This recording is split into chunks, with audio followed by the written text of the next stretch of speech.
So I went to the wrong. So Luke is on crutches, and I took him to the wrong place. So I have to now walk over to the other place, and just from the vibe right away, because like obviously I was, the first one I was in with Brian and Sal, and I think it's interesting. Like it seems like I don't know if they want to put on a show or they're really happy to see the camera already. You want to be on, bud? What is it? Just filming stuff. Oh yeah. Where y'all putting it at? You want to give me maybe YouTube? YouTube?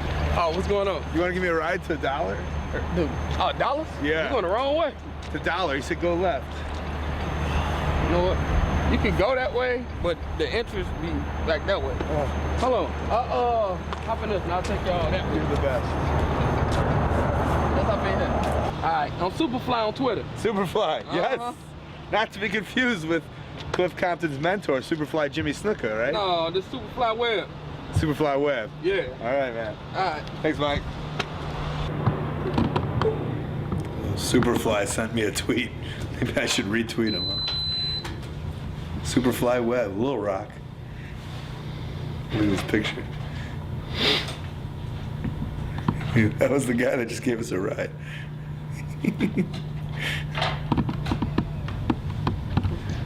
How you going to do the game? You want to prepay? No, I'll pay for it all, I guess. You take care of yourself? Yeah, I'll bring it back.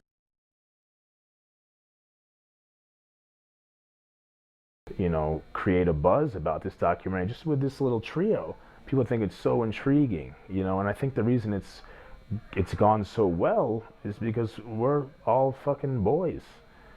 Whoa. we're all homeboys. Ah, fuck.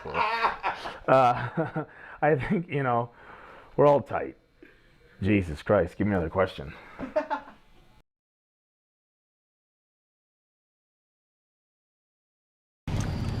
We get to Mania week, and the agent comes up to us, and he's like, "We're doing a battle royal, and it's gonna come down to Ric Flair and Carlito and Deuce and Domino." And I was like, "Okay, that's pretty cool." It was a dark battle royal, but it goes on the DVD as like the bonus feature, and like I was supposed to be Deuce. Would get the whatever Carlito's finisher was, like a backcracker or something, right? Yeah. And that was gonna eliminate Deuce, and I was gonna be locked in the figure 4. And I was like, I'm gonna be in the ring in front of 80,000 people locked in the figure 4. Are you fucking shitting me? And I was like, this is fucking awesome. So then we go the next day, and they're like, change of plans. Vince doesn't want to do a battle royal because he doesn't think the ring can hold up, and if it did break, it'd fuck everything up. And I was like, how many battle royals has this fucking company done in their 100-year history? Like, come up with a better bullshit excuse for that. So it became a lumberjack. It became a lumberjack tag match. But what's even better, Colt, is the following year we had a battle royal. And I was the first one thrown out, and I was thrown out by this loud snoring monster next to me. Yeah. I took a hell of a bump. How cute. Did you like decide who got to throw you out?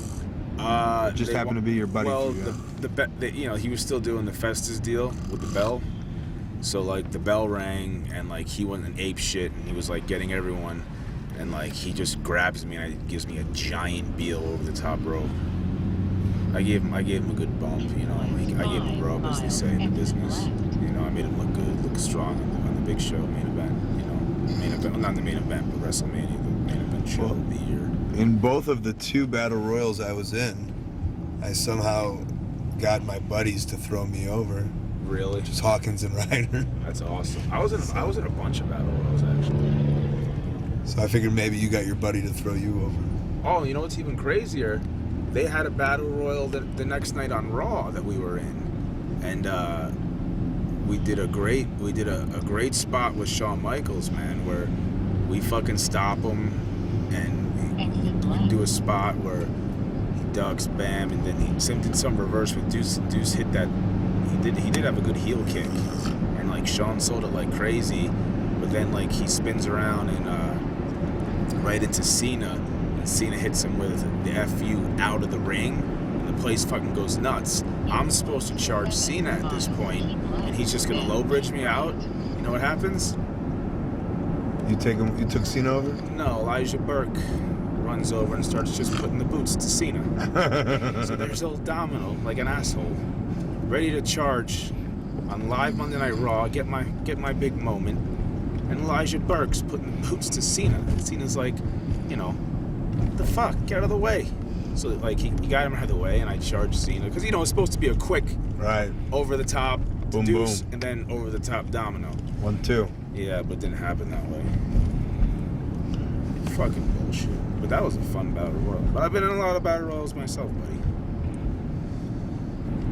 But a fact about battle royals, I was told on TV, they're ratings killers. Apparently, a lot of people flip the channel during battle royals. Why? I don't know. Ever since I saw Andre the Giant headbutt Lanny Poffo and throw him over the top rope, He's bleeding. Split wide open. He says, "Dad, have we ordered WrestleMania yet?" I said, "Yes, Cliff. It's not for 3 more weeks, though."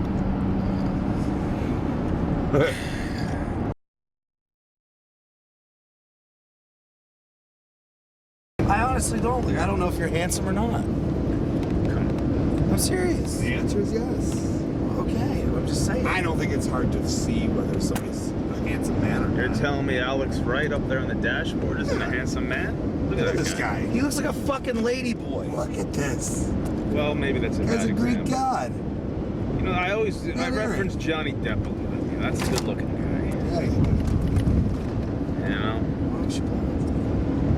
Let's just say you're no Johnny Depp, Luke. You're fucking handsome. When we get to the show, I'm going to point out 3 guys, and I want you to tell me if they're good looking or not. And then I want you to tell me why. Then maybe I'll get it. I'm not even being weird. I like this game. I'm secure enough in my masculinity to say that Johnny Depp is a handsome man. What makes him handsome? I don't know. I don't want to fuck him in the ass. Well, why do you think he's handsome? Do you like his eyes? I like his eyes? I don't know. What is it? I don't know. It's just like if someone was like, "What do you think of Johnny Depp? Is he ugly?" I'd say no. He's not ugly. He's a good-looking guy. It doesn't make you want to fucking pull his pants down and blow him. It kind of sounds like it. Yeah. Well, you know what? Maybe he's changed his tune. I'm Mr. 1859. That's All the real. power to the Caribbean. It just looks like you're eating an ice cream cone. Do you think Burchell's more handsome than Johnny Depp? Paul Burchill? Well, they're both pirates. What? So obviously you think Paul Burchill's a good-looking guy. I don't know what a good-looking guy looks like. Tell me. You brought him up. Do you think he's a good-looking guy? Maybe I secretly been fantasizing. Start fucking with me on the first day of the trip, asshole. See where this I'm gets. not. I asked you to tell me what a good-looking guy looks like, and you can't do it. Well, I'll tell you this. You're not a good-looking guy. I'll tell you this. Yes, I am. How do you know? Because I see me every day. Yeah, but how do you know? Because I jerk off and I ejaculate everywhere all the time, so it must mean that I like myself. You jerk off to yourself? Oh, yeah. No. You're yourself. I yes, jerk you off are. thinking about myself having sex with women. Lots of them at the same time in a room. I'm running around. It's crazy. It's just in one. There's candles everywhere. Hey, you. Champagne. Do you know? Yeah. For a while, And I I'm was wearing a having- cowboy hat. It's great. How much baby oil's involved? A lot, and it's all gel baby oil. Is that better than regular? No way. Really? You use baby oil as lube? No. That's so outdated. That's so 1999. Well, excuse me, Johnny Depp. If Depp has taught me anything. If Depp is... How many times you been on the cover of Rolling Stone, asshole? As many as you. Handsome man. That's a handsome man. I can say that. I don't understand how you can tell the difference in a handsome man and a non-handsome man. If he's a handsome man, show me someone who's not handsome. I'll say maybe because we all know how good looking I am. I don't know what's a handsome man, but that guy walking was a handsome man. Okay, how about, Hold on, I'll find some of those. what the guy over The guy in the green is a handsome man. the guy over there? The guy in the green cut-off shirt. You are handsome with good arms. Do you do curls? Look at those guns. You have pretty hair, sir. You have very pretty hair. Oh, You too. Well, that's a given. I was talking about.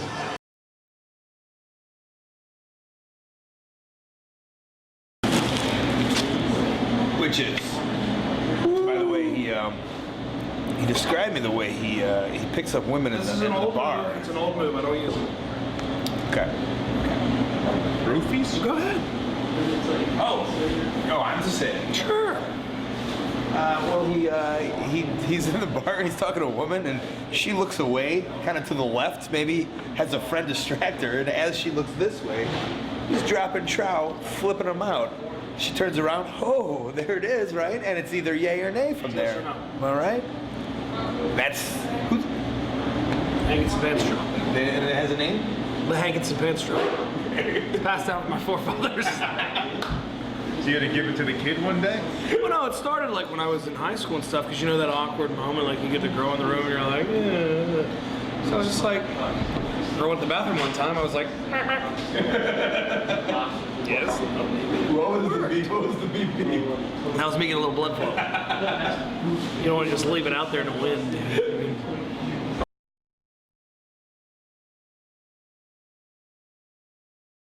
Oh, it looks like we made a little stop here, a rest stop. I picked up, this is kind of probably wrestlers' road food right here, Twizzlers, but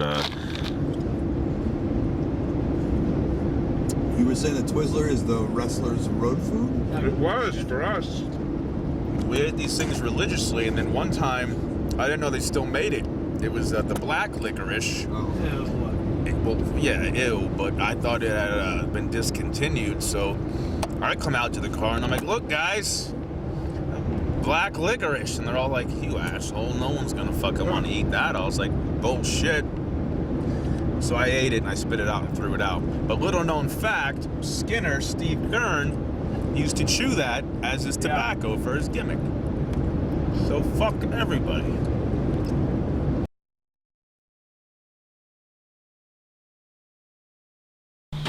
Okay, whenever you're ready.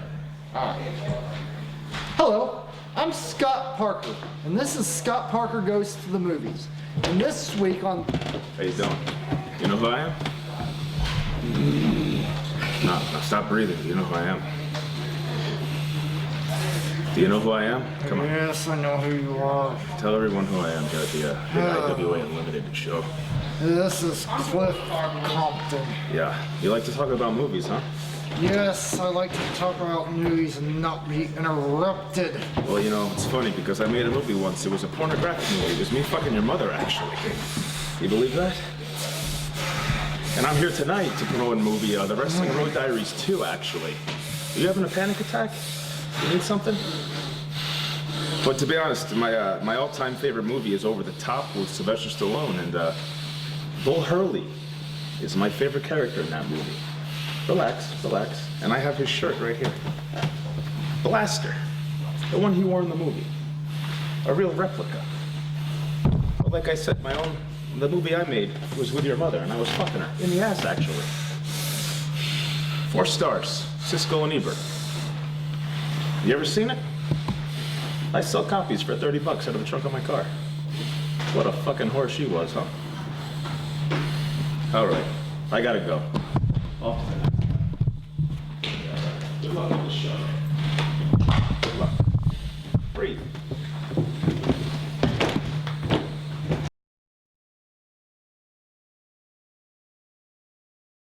Bowen Blake from Shaker Heights, Ohio. The Beverly Brothers.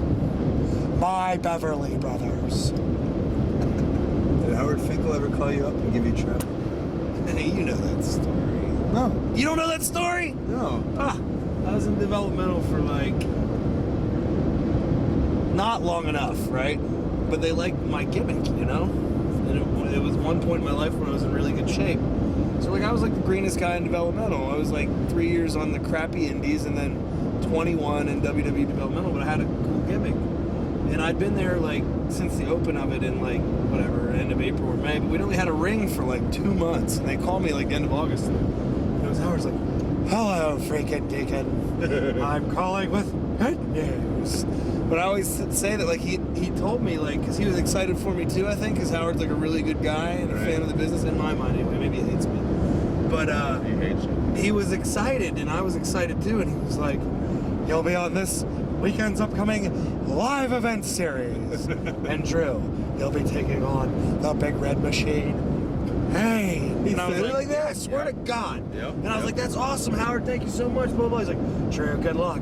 I'm gonna be emailing your travel to your personal email account and one to Bill DeMont. And Drew, watch out for that choke slam. I got the phone, I called Bill, I'm like, oh, what am I gonna do? They put me on the house shows. He's like, well, you're gonna go and do them. I was like, I'm not ready. He's like, do you want me to call and tell him no? I was like, no, shit. But yeah, he really, watch out for that choke slam. The Big Red Machine. Yeah. Awesome. Oh, impressed. I got an intro from him once. Did you? Yeah. Oh, you mean on a show? Yeah, he did. Where weren't you guys? Yeah, he did that random overseas He tour. did a few loops where, yeah. He would come out. He would get so dust them fired off. up before the. Remember He came out to Welcome to the Jungle, and he'd be like slamming his hands, and everyone's going fing, fing, fing, fing. I love that though. Yeah, it you was know, 'cause awesome. He loved being there and doing it. He He had no loved it. energy. It wasn't like these ditzy bitches from a Molly age. He like. And he would thank everyone. He'd be like, "Thank you for having me on your show," and I'm like, "Fink, thank you, and thank you, Luke." You're welcome. There are good fans. There are great fans. But the best fans are right here in Olney. He's got a great memory. Every time I see Fink's him. the man. We need to send him a copy of the Road Diaries just so you can see how much we put him over. Well, If he makes the edit. Sorry. Here, didn't smack. Look out.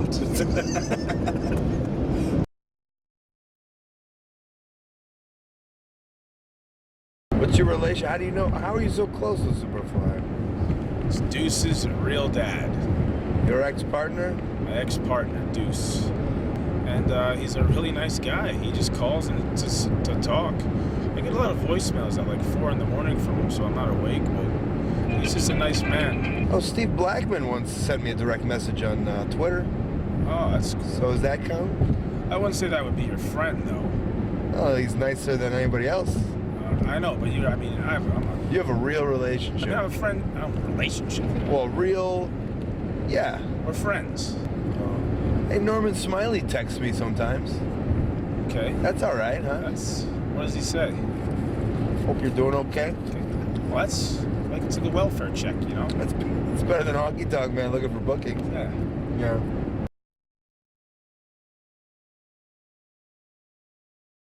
Joey Styles is the biggest fag, and if I ever see you fucking little dick-smoking faggot, I'm gonna kick your fucking teeth in, son. You see that? When I put that in my skin, you fucking little whore, I am gonna fucking kick your teeth in, and then I'm gonna fuck you and your little ass dry. And I'm not doing it because I'm queer. I'm doing it because I'm fucking tough, you little piece of shit. And if you ever talk about me again, I will talk to Tommy Dreamer. I will give me the code to that big gate in Connecticut where you live, you fucking faggot. I will push the button, come in there, and I will gang fuck you in your mouth, you little whore, while your family watches. And you take that to the grave, bitch. My address is Street, Henderson, Kentucky, you fucking little whore. And when you see my rebel flags flying, you pull up in my driveway, bitch, and I got something for you, you fucking punk. I'm sorry, y'all. The guy just makes me mad. The guy wanna knock me and talk about me on 48. I don't think that fucking I've seen whore a say I promo rode on that my good. daddy's name, bitch. Fuck you. Right. I didn't suck nobody's dick to get nowhere. I didn't ride on nobody's name. I did what my daddy said I shouldn't do. And have fun doing it. Motherfucker, now, Brickhouse Brown, you a lying motherfucker, man.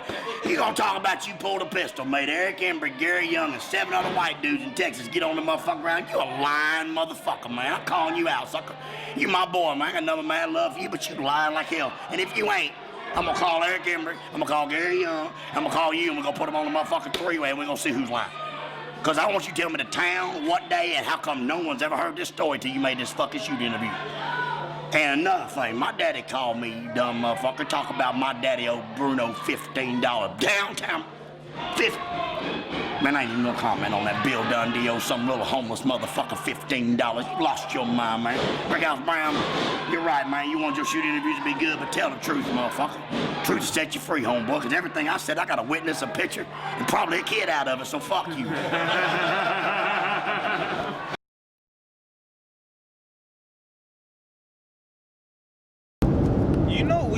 started the whole ski thing and Zack Ryder stole it from us? He does that on his thing? He does broski. Jesus. I like Zach. I'm now on a tombstone on his show. But me, you, and fucking Ray Gordy were skiing each other for years because we got it from Hacksaw. How about a little weed ski for old Hacksaw? Yeah, Listen, I fucking lost it. I never get mad about anything, but when Hawkins and Tyler Rex did their mid-card mafia bullshit, I tweeted I was gonna do Good Brothers TV because I wrote it and like I had these ideas and got fucking outfits made and all this shit. I was actually gonna put effort into something during the week when I was home, and they produced this dumbass piece of shit show. The cartoon? And they used all my Good Brothers shit that Joey and I came up with. And he was like, hey, Good Brother, and talking about Big Glenn, #1. Like, everything, they just completely ripped off all my material and put it into something that wasn't funny, and then the show got canceled. And I think that's what The show got canceled. it did, because they didn't know how to use any of this shit. Like it was a real commissioned show. Well, I did. NBC I pulled the texted. plug. Yeah. No, but It says pilot season, and This is my passion. You see this shirt? It's a lifestyle.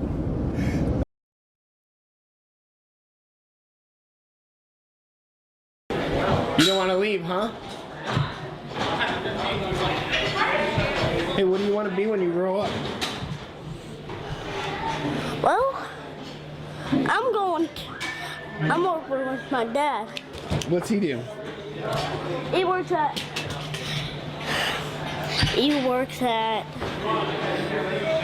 well, he used to work here, but now he works at the rig, and he works at,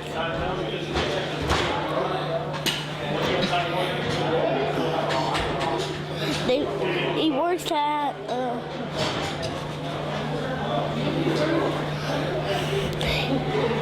he works at the rig, and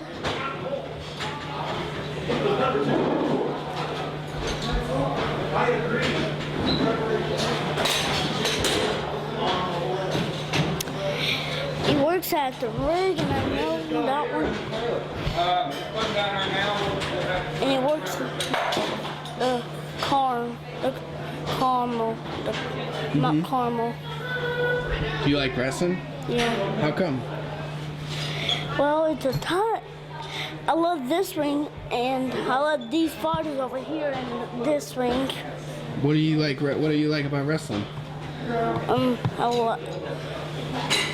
You meant the guys? Yeah. Well, I like the big guys and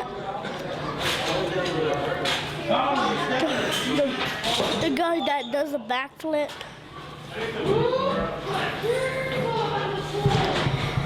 Is that it? Yep. Cool. Thanks, bud.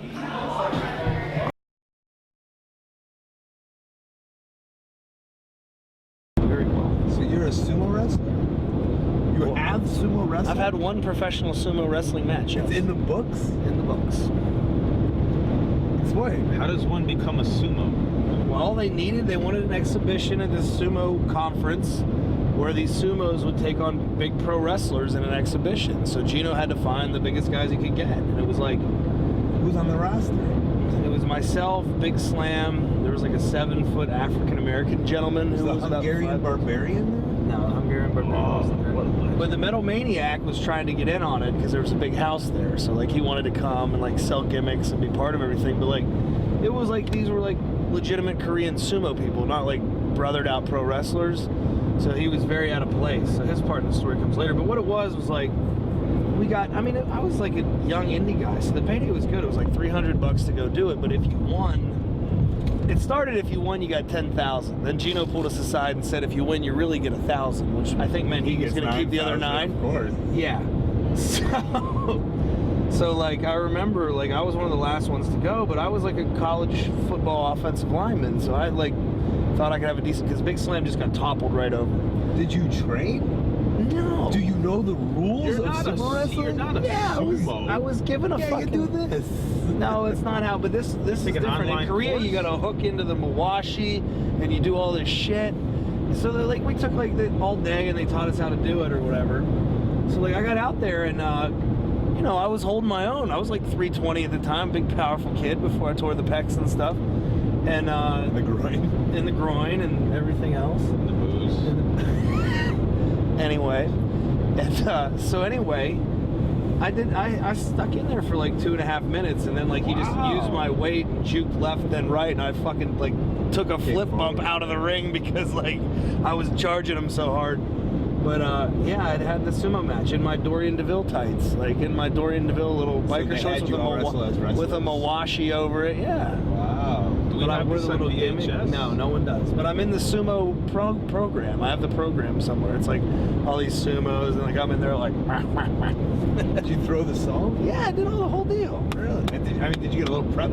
Yeah, they gave us a whole prep. They had like catering, like big bowls of rice. Like, did they tell you sitting around in robes how to throw salt around? They show you everything. I mean, this has been 10 years ago, but like, I mean, they showed me the whole thing. I was there. It was like an entire day, and then like we went out to some like Korean restaurant, and I remember like we were on like a tour bus with all the sumos, like being very respectful and stuff. Like the Metal Maniac came on the bus with like a beer, and he was yelling. So they made him drive his own car, and then we went to a Korean restaurant, and he ordered something. He didn't like how they made it, so he went in the kitchen and he was yelling and stuff. And then Gino grabbed him by the shoulder, was like, "You get the fuck out of here if you fuck this up for me, you son of a bitch!" And like they get into like a shoving match, and then he was gone. Those are my only real memories of it. But I did have a sumo match. Wow. And I did see Big Slim, and like I remember us being in our bare feet, and Slim's feet were like so like purple and disgusting because he had all this stuff wrong with him because he just never took care of himself. Sure. Yeah.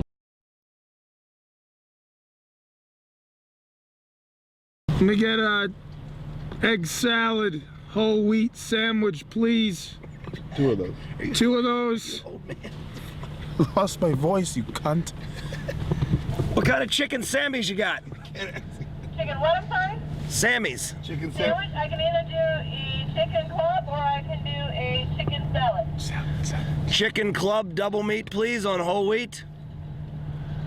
They don't do That's double. kind of a big piece of meat. You don't want double meat? Yeah, I love a big piece of meat, darling. Oh, I want it on wheat. Slap it between 2 buns. Doo-dah, doo-dah, doo-dah, doo-dah. And then I'll take a large Diet Coke because Hold on, I can't hear you when she's got this window open. Oh, tell her to shut the window. Shut the damn window. Shut the frickin' window, my dear. All right, where's the double meat at? Right in my pants. Ed? It's in these Sean John jeans I'm wearing. If you're wearing Sean John jeans, you're walking a... All right, double meat on that chicken club with whole wheat, darling. And then a large Coke Zero for the big man. 2 egg salad sandwiches, both on wheat. I have the chicken club, double the meat. Double meat! On wheat bread as well. And then I have a chicken salad sandwich. You guys are having too much fun this morning. Of course.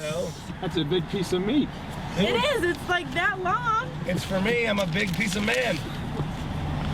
Who gets the pops? Hold on. Pop. You want some money first? That was beer. You probably thought I was 75 on there, didn't you? I didn't. 25? He was 75 years old. I thought you were 85 years old. Yeah, she did. No, I'm kidding. Come here, baby girl. Hold on. 25 what? Just for the record, I am buying breakfast for everybody because I am a fucking gentleman. He never buys breakfast for anyone. Ever. Ever.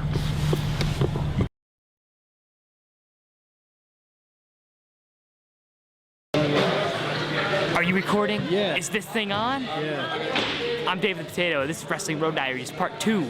I'm actually surprised I'm in this one. I don't think I'm in the first one, but that's all right, because now I'm in this one. And if I'm not in this one, Colt Cabana, you'll be hearing from my lawyers. Look at this. With the awesome Matt Cross. Bam. Hit me up. I got tons. The minimum order was sickeningly huge. So please buy them off me because I guarantee I will be buried amongst these things. He has a gross right now. It's 144. Yeah. Way more than that. Like that was that. Okay, so I shaved my chest down the middle. I just thought nobody else does it, and it makes me laugh. So there it is. I also shaved one armpit, and that was just for me. He does it because nobody else does it. My question is, there's a reason nobody else does it, because it's fucking retarded. But it's Colin Delaney, and we love him. Right. He's an iconic figure in this world of professional wrestling. I guess. You got an action figure. I do have an action figure. You know. This guy's supposed to be resting his leg, keeping it elevated because he could get a blood clot and fucking die. We can't find him. We assume he's in the car laying down. And look where he is. Look at that.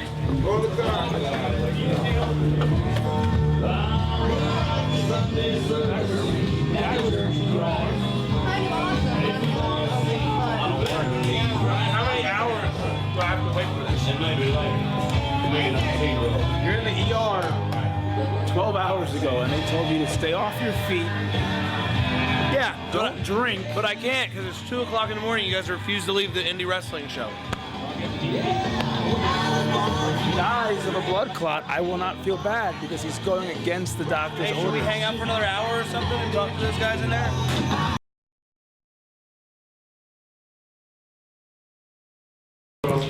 I said, look how weird you look. Do you really sell this? To which he says yes. Absolutely. Why do you sell it? It's my favorite promo picture because I sell a few of them, but if you look, it's just a horrible face, a horrible pic of the fat-bodied Festus before I got myself back into shape. But the real gem is if you purchase this picture, you get a little ball sack. There's a little bubble gum hanging out the side there. Look at this. You know, you make a quick mention when you're buying the picture. I will circle that ball sack for you. You'll get ball bag and all, free of charge. That's the cost of the picture. Well, yeah, but that's a free bonus. A free boner. Like if I buy one of your pictures, I don't get a picture of your nutsack. You don't get my nutsack. But you can have mine. I like it. And that's what I'm giving to you right now.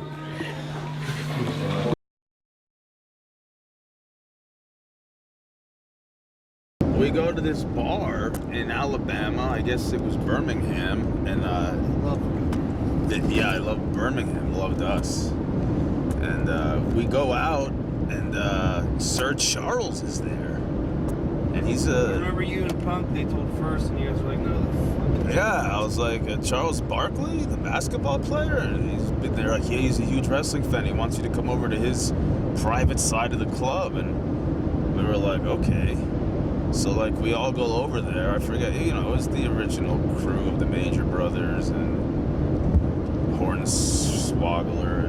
So we go over there, and, like, he's like, let's get some shots. He orders literally about 75 shots. I fully supported it at the time. What? Yeah, so we're doing shots with Charles Barkley, and then a big fight broke out in the bar. No, that was when we went to the other bar. Oh.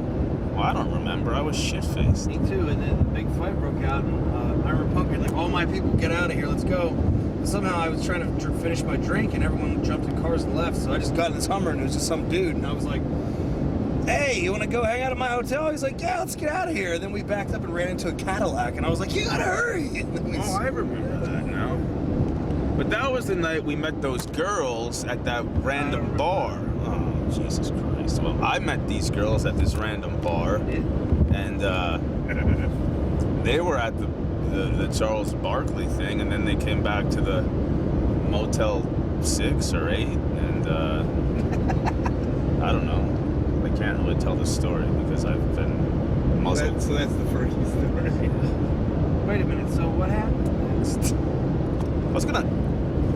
We'll go on hold. I was gonna tell the story where I was getting the BJ. That was the night I got the blowjob in the bed, and you and Hornswoggle were whacking off simultaneously. He doesn't want this in the... I know, but it's still a good story. Hey, could you tell a story about me jerking off beside a midget again, please? That would be awesome.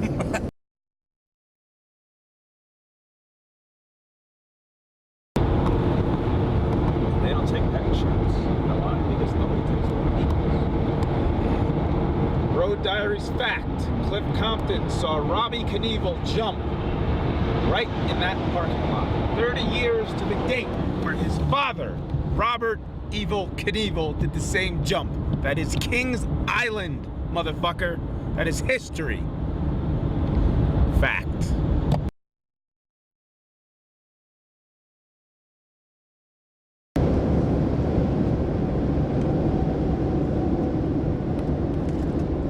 So we'll get off at Manteno, Illinois, and a little story about this. Antino, Illinois was the first place I ever got stiffed as a wrestler. Really? Yeah. On pay or? WWA, Mike Bonomo. I brought 30 people here to his show, and he didn't pay us. And they paid everybody else, but he didn't pay me and Chuck Smooth. What did Smooth say about it? Smooth Chuck? Chuck Smooth stole 30 beers in his suitcase. Well, I like Chuck Smooth. He was overpaid. And I think I stole one of the belts. I love how when nobody gets paid, they just feel like they can steal anything. They have the right to just take whatever they want. I'm taking the goddamn ring.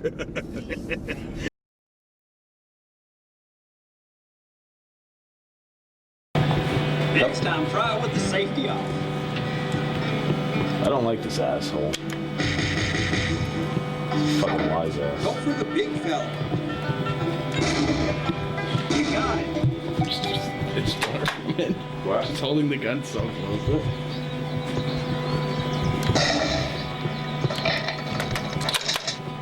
So you do it if you want to get it done.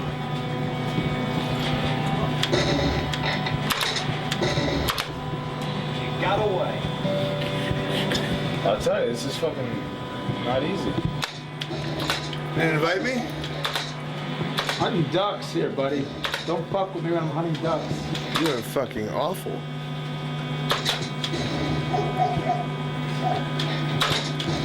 Are you watching this? He's horrible. There's something wrong with the gun. I'm literally not hitting one fucking duck. No. I want to watch you fucking eat shit. Get that score. Get that fucking score. There it is. Solid game right there. Doing good for yourself. That's me. Southside's my manager. Whenever I come to AIW. Yes. Explain your outfit, buddy. I'm wearing a diaper, so if I get too nervous and I shit or piss myself, it's all cool. And that's pretty cool, you know. I get as drunk as I want and shit myself and everything's okay. That's what I like about it. Where the fuck is my other knee pad?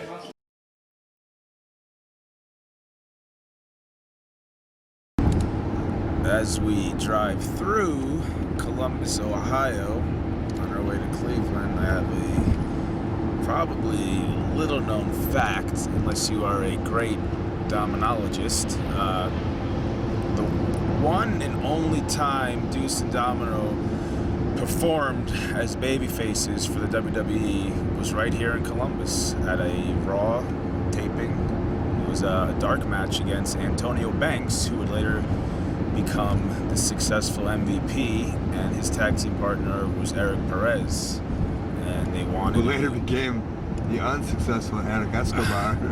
Yes, who later became Eric Escobar in the WWE. We were told, we were in Louisville, that they wanted a babyface tag team, ASAP. We were working full-blown heels at the time, and we came up and we did the dark match, and we actually fucking rocked them. It was a great match, and they were like, that's it, you guys are babyfaces. We're gonna do this whole thing babyface. And then we didn't hear from them for about 10 months, and we debuted as heels. It was funny because they would always say to us, Vince sees you guys as babyfaces. Wait for the big babyface turn. I'm still waiting.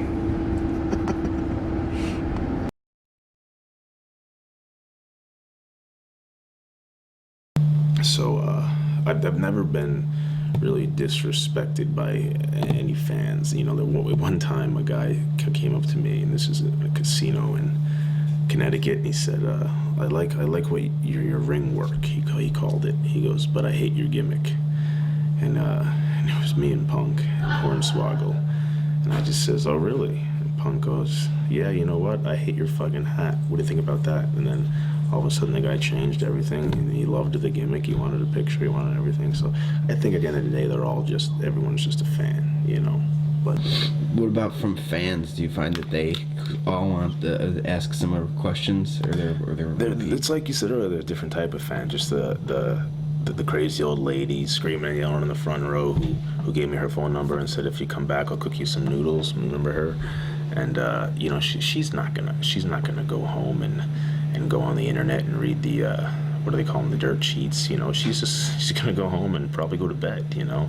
But you get all sorts of questions like, oh, you know, did you have fun tonight? Or it's like, and then you get the more serious fan, like you said, the smart fan said, I really liked your work tonight. You know, you get that. It's just the type. It's funny to me. And then you can see them coming a mile away. Yeah, I could tell the different fans. And then somebody's gonna want to talk about like the Undertaker getting dropped on his head or whatever. But yeah, that wasn't even you, right? No. But people be like, no.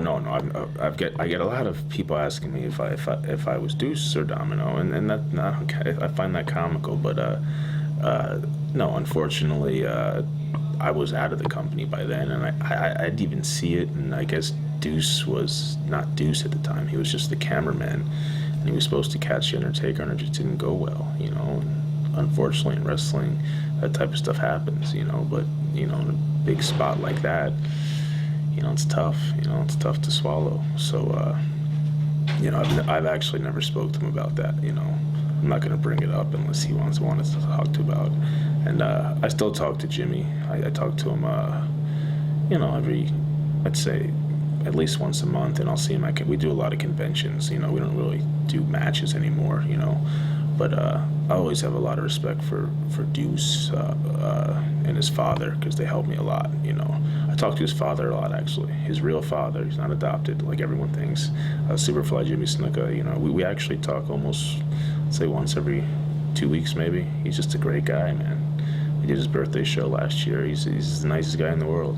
It's hilarious. Wow. You know, and then it's a little surreal for me, because growing up I was a giant Superfly Jimmy Snuka fan. I'm not embarrassed to admit that. You know, and then now I'm just, you know, I hang out with him in his hotel and we just talk, and he tells me these unbelievable war stories from the 80s in wrestling, and you can't get that from anyone. You know, no wrestling reporter knows these stories. You know, these are just great stories.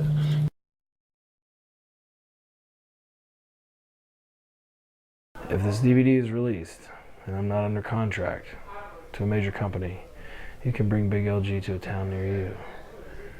Just email bookbiglg@gmail.com, and myself or one of my booking agents will be in touch with you.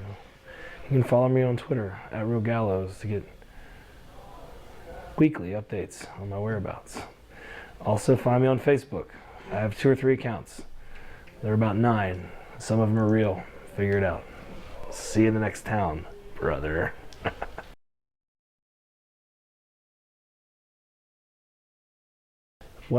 Anytime I went somewhere, like on vacation with my family or anywhere like that, I would always go to the gym. I was like a gym rat. I was into working out and stuff because of the wrestling. And I would ask if there were any pro wrestlers that worked out in the gym, and there never were. And I got a football scholarship to Fairmont State University in Fairmont, West Virginia. And I asked where the best gym was. There was a gym called Slamix Gym, and it was like a musclehead, kind of old school, nitty gritty kind of gym. And I went in there and I signed up and I said, "Are there any pro wrestlers that work out in this gym?" And the guy was like, "Actually, there is. There's a guy who wrestles who works out here." And I was like, "What?" So I found out when the guy would train and stuff, and I would go there. And finally, I met him, and he was like a 45-year-old power lifter guy, you know, kind of wrestler wannabe. And he did like just a few of the local independents, but like wrestling was his hobby. You know, he was a pharmaceutical representative, and he wanted a friend. He was going through like a midlife crisis, and I was this 18-year-old, 300-pound kid who was like obsessed with wrestling. Like I should have been obsessed with my studies and my football scholarship, but I couldn't put wrestling out of my mind. And I had to deal with my dad that if I graduated college, that he would pay for me to go to any wrestling school in the country, but I didn't make it that far because the obsession took over, you know. So we would split on a building and rent this little community center and set the ring up. And a few nights a week when I wasn't practicing or working out for football or doing schoolwork, which I would often blow off to pursue the wrestling stuff, we would go down there and work out in the ring. But like, he was not qualified to really be teaching me either, but there were some other kids there who wanted to wrestle, and they were, you know, like marks or whatever, and they weren't, again, like to the great degree I was. They were just like, they were into it, but like they didn't go to the gym and they weren't athletic and stuff like that. So I remember like getting in there, and he would like teach me to lock up and run the ropes and how to properly take bumps and the stuff that he kind of knew a little bit, the basics that he knew. And then like the last hour would just be like we would just tee off and like rock bottom and Stone Cold Stunner these kids and pile drive them and just fucking kill them, because it was like, I'm like, I'm in a ring, this is awesome, you know. And that's kind of how it started. And then I went, they invited me down to a show. It was like the end of the month, they were having a show, and I had like these running tights and a pair of high-tech boots, because I knew that wrestlers wore that stuff for when I like used to backyard wrestle with my friends. And I took that with me to get in the ring, because it was like, we're gonna get you in the ring in front of the promoter a little bit. And then, I mean, it was like it was at a volunteer fire hall in nowhere, West Virginia. And they're like, oh, we need some guys for the Battle Royal, we're gonna throw you in there. So they gave me a mask, and that was my first match, I guess. So, but there were some guys back home where I was from in Cumberland, Maryland. In Western Maryland, it was like an hour and a half away. And they did some other indies like around Maryland and West Virginia and Pennsylvania. So I met up with them. And then another group of guys that I had also met along the way that were training to be wrestlers, and one guy's brother had wrestled and gotten out of it. So I got up with everybody that I could, and like they would do like North Carolina, South Carolina, stuff like that, and these other guys would go kind of north. So then I started branching out, going everywhere I could go on these weekends, and then that's how I started kind of going up and down the East Coast with different groups of guys and stuff like that, and just going anywhere that I could go, that they would allow me to go, and that there was a ring. And you know, every guy who's been in wrestling, who's passionate about it, has the same stories. You know, you drive 8 hours and you get a hot dog or $5 or $8 or whatever. But like, I loved it, and I just was obsessed with it. And then I've told Colt this story 100 times about when I finally got caught. After my second season of football, we had a new head coach, and he was not as cool as the guy that had signed me up. And we were wrestling at a mall in Clarksburg, West Virginia. Again, I was in a battle royal, and I had a mask on, and I had a little tattoo on my arm, and it was like taped up. And I looked out, and in the first row of about 4 rows total was the football coach. And that's when I was caught. And they called me into the office the following Monday. I thought I got away with it. And like, I still had hair, and it was bleached white, and I was all tan. My body was shaved. I didn't look like any of the other football players. And they were like, we know about the wrestling. And I was like, what wrestling? I'm like, I had a mask on. How would they know it was me? And he said, you have a decision to make, and you got a week to make it. And I remember the offensive line coach was like, you need to decide if you want to be Dusty Rhodes or contribute to this football team. And then it just came out. I was like, I want to be Dusty Rhodes. And they weren't like, screw you. They said, you have a week to think about it.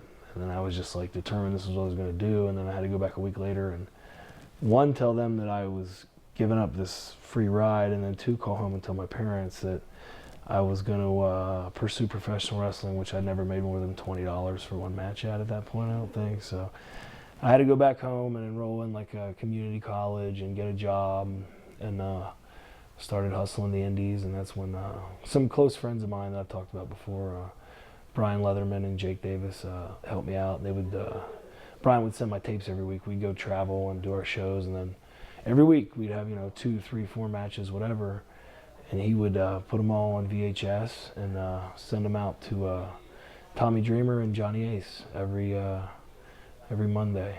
And then I would call, and I always say the way I got my job was that they were so irritated by me. They were like, just give him a fucking job so that he'll go away and we can fire him. Because I would call them every week, and they would talk to me. And I think it might have humored them how much that I wanted to be in there and stuff. And finally they were opening Deep South, and they just needed bodies. And I was the youngest guy to get signed. I just turned 21, and I packed up my Hyundai Accent and drove to Georgia, and that's how the WWE portion of the journey began. So.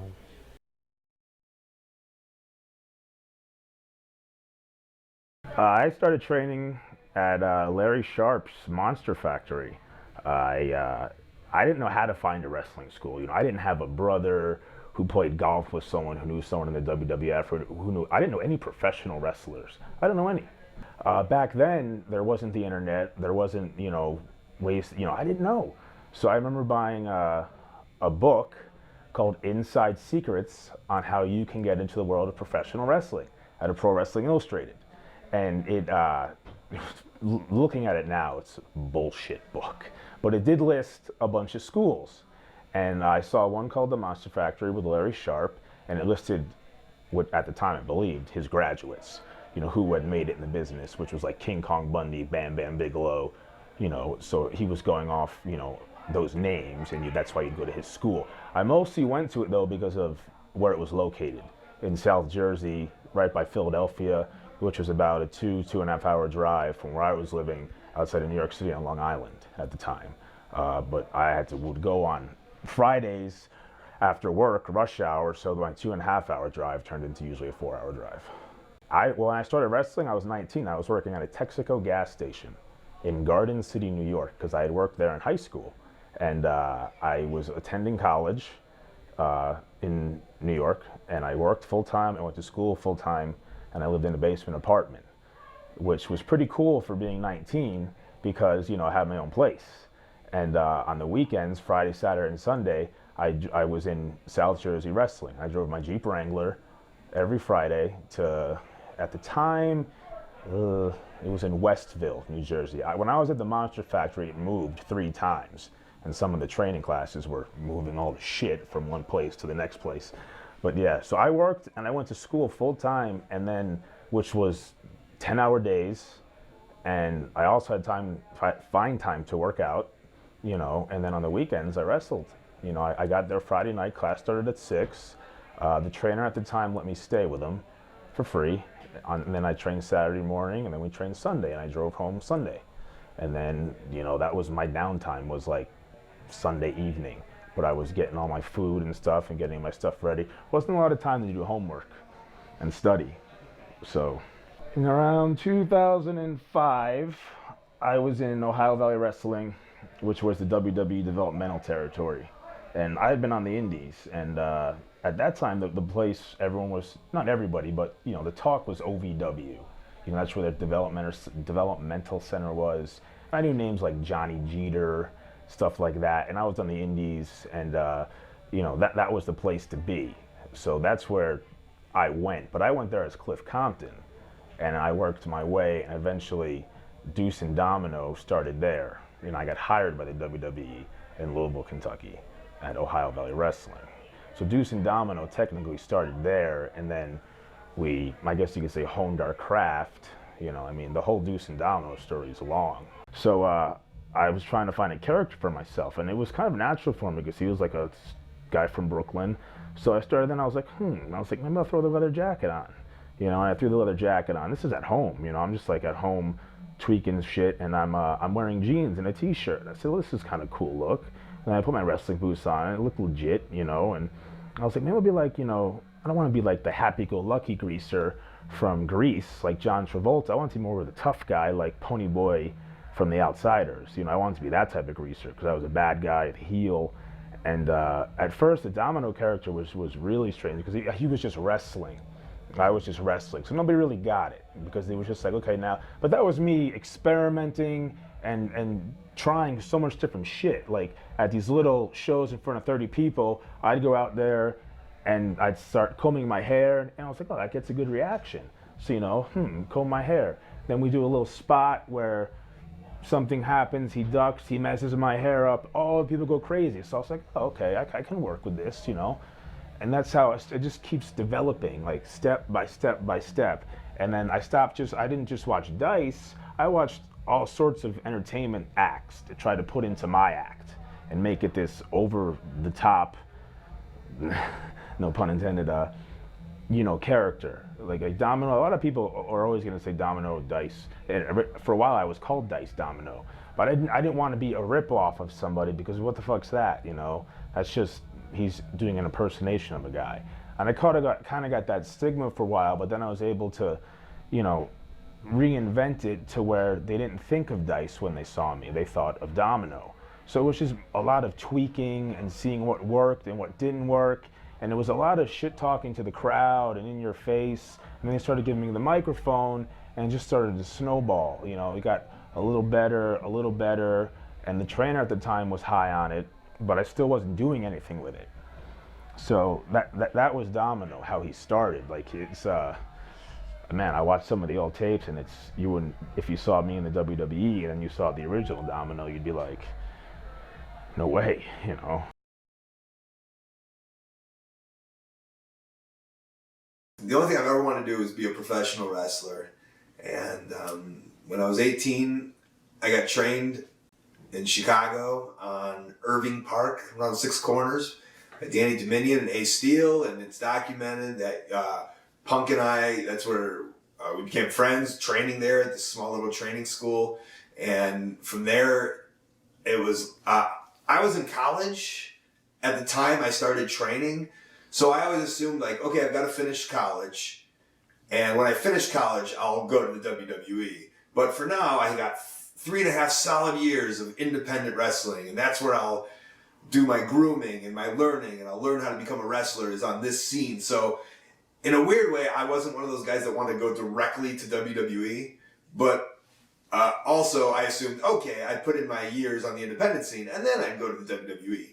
Little did I know that it would take a little longer than I thought. But while I had those years, those 3.5 years of college and pro wrestling, I got it was like a secondary education, which turned out to be, I think, a primary education, because I believe those years on the road, going to indie shows all over the country, was how I became a better person, how I became myself, how I learned different things about myself. I consider the road to be my college, and I don't know what I consider my college to be. So I graduated college. WWE wasn't knocking on my door. I definitely needed years, I thought, of more experience and more exposure to get to that kind of platform. And so from there, I taught for a couple of years as a teaching assistant. And while I did that, that allowed me to have my weekends open. Something you'll probably hear in the movie The Wrestler is how you need your weekends open for independent wrestling. And I would teach during the day, and then on the weekends I would go travel all around the country and at some points around the world. And then it got to the point where the wrestling was doing really well for myself, and I was all of a sudden making more money wrestling than I was as a teaching assistant. Now, as a teaching assistant, I made about $8,000. So it got to the point where now that I was making $9,000 a year as a wrestler, as opposed to the $8,000 as a teaching assistant, I was like, oh, I can't do this. This is my number one job. And so when I realized I could make an actual living as a professional wrestler, I quit my other job, and I said, okay, I want to do this full time. Where can I do this full time? And at that time, there was only a couple places you could go that kind of had a territorial wrestling that wasn't on television, and that was Puerto Rico and England. So I had some contacts. Luckily, I'd wrestled once in England before, and there's a guy named Alex Shane, and I emailed Alex Shane, and I said, hey, can I do this over here for a while as a full-time gig? And he got me the gig and got me a plane ticket, and I spent 3 months over there, and I wrestled every day. I wrestled 84 matches in 75 days, was the most consistent streak I had, and that was like the first wake-up call of like, you can do this every day. You didn't get sick of it. You loved it all the way through. This is the life for you on the road as a wrestler, learning, performing, all of it. And and then from there, I wrestled in Japan and Europe sporadically, but I wrestled in America for Ring of Honor, and that was kind of always like my home. It was always nice and secure to have a home. Ring of Honor was, they would give me X amount of dates per month, and then I knew I had those dates, so then I would fill everything else in besides that. And that's kind of the life of an independent wrestler. And I was doing that up until 2007, when my friend Sean Navari and a host of other people, from CM Punk to Matt Hardy to Mr. Kennedy to William Regal, were saying to the higher-ups of WWE, you should sign this guy. This guy's good. You should sign him. You should sign Colt Cabana. He's good. All right. Welcome to the podcast. Very weedy in here. Very weedy in here. So no music to start this in. So maybe everyone. Let's sing Happy Birthday to Chicago. No. Maybe a little. Everyone do the intro. Hello, everybody. Clappity, clappity.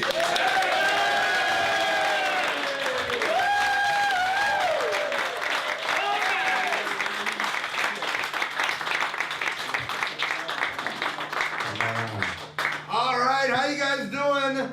Welcome to the Art of Wrestling. This is a professional wrestling podcast, a life podcast, but more importantly, You fucked up! You fucked up! You fucked up! You fucked up! You fucked up! You fucked up! Everyone you guys don't know I do this about 40 times in my studio apartment. Oh, shit. All right, hold on, how about this? All right, come on in, sit down, relax. You guys stand up, put in your sweet audio earbuds. Let's have a good time. This is The Art of Wrestling, a professional wrestling podcast, but it's also a life podcast. It's a personal journal. It's an entryway into the minds, the souls, the hearts, and the lives of the people involved in the world of professional wrestling. I'm your host. My name is Colt Boom Boom Cabana.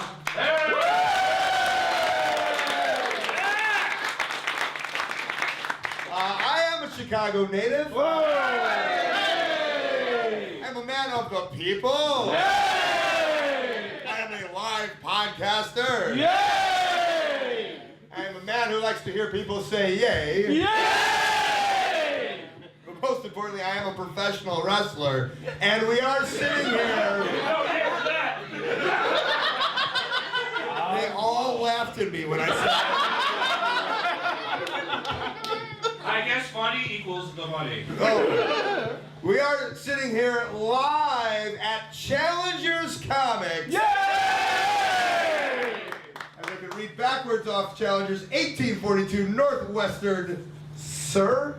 2R. ChallengerComics.com on Western Avenue. I am not in the studio. Oh, that's so cute. Before we do go further, this is a fan-supported and listener-supported podcast. Supported by people just like you. Hey! We do give it to you free charge every single Thursday at WeLoveColt.com and iTunes. Please subscribe on iTunes. And this see, it's not going to work for the audio portion of it. But there's I think the most important plug right now is if you do like what we're doing here on the podcast and you enjoy it, we are going to be putting out a movie called The Wrestling Road Diaries Too. Yeah. Which will be available at WrestlingRoadDiaries.com and at ColtMerch.com. Of course, at ColtMerch.com, I have t-shirts, buttons, pictures, posters, DVDs, all that stuff. But available for you guys will be ColtMerch.table. And a bunch of other goodies to be surrounded. But before we get into the guests this week and the live guests, wow, am I exhausted, guys. Why? It has been a crazy week, a wild week, and that's because I literally, it's still going. You guys are all going to be a part of the movie here, actually. We just got finished filming The Wrestling Road Diaries Part 2. And this is happening live here in Challengers, and I couldn't be happier. I was more excited. I was so excited. It was joyful, and to be honest, I think one of the coolest things is to see you guys here. By the way, and honestly, to see you guys here come, and I started this podcast almost 2 years ago. It literally down the street from here in my studio apartment, and who knew what would come of it or what would happen from it or why it would happen. And from there, spring, everyone supported the Diaries, and then I was able to do Diaries Too. And I honestly did a live show in Atlanta for $5 Wrestling during WrestleMania weekend, and I promoted it. Big LG was on that show, and it was the first time I'd ever really promoted anything. I never wanted to promote anything in wrestling. I always just wanted to be the performer and the wrestler, and I was shitting myself that absolutely nobody would show up to that. And that was a standing room only, and that was great. And then today, Patrick and I had talked about doing a live show for so long here at Challengers, and I would say I put it off, because I am lazy. Honesty! Yeah! But almost it's really an ego check where you say, hey, I'm going to do something, and then nobody comes, and I almost maybe out of embarrassment or feeling like a piece of shit that no one wanted to come and hear my stories or anything. So it was hard, but I kind of had to man up when I knew I was putting together this movie and we're going to do this, and I was like, all right, this if any time would be the perfect time, and it's a testament to Challengers and for you guys for all showing up. I really appreciate that.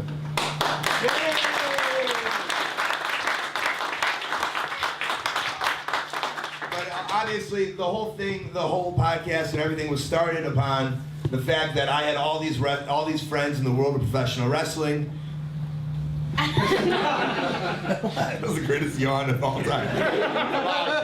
Get to the good stuff. Too bad none of them showed up today. I had, you know, I have all these great friends, and there's all these great personalities out there in the world, not just on television. And if they are on television, maybe some people don't know exactly who they are and what they're all about, and the craziness that they're involved in, and what kind of outfits they wear outside of the ring.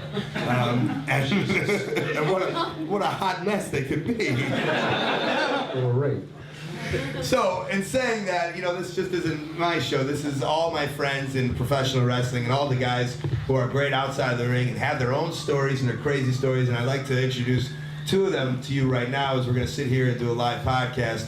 First, to my left, sitting here, is a man, he calls himself Rate, rough around the edges. He is the self-proclaimed, jumped on the podcast. He is in episode 18. He is in episode 59. He is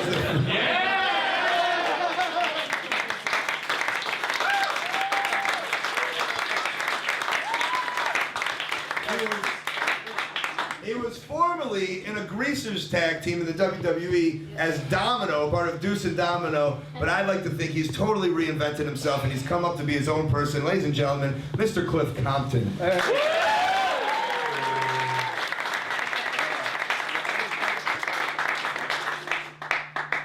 Hello? Yeah, I am Cliff Compton, and hi, how are you? You look like Jesus. I am the new Jesus. No, I don't know what to say. Maybe happy birthday, Chicago. Yeah. And I'm really, really, really fucking tired right now. But we're here to jam, so introduce the next guy. All right. And then 2 seats over here, the man with his legs stretched out as he has been... That's not his leg. A man with his third leg stretched out. Always. Again, another guy who you guys probably saw as on WWE as a dim-witted character named Festus. Then he became a militant wrestler as Luke Gallows, and he also put on a horrible wig and a mask as Fake Kane. Yeah. And I think a lot of people weren't really sure, you know, who is this guy? Just another wrestler that we watch on television. But hopefully we've all learned to grow and understand that he's one of the craziest, funniest fucking dudes in the whole wide world. I guess on this thing, we call him Big LG. Yes. This is Luke Gallows sitting here.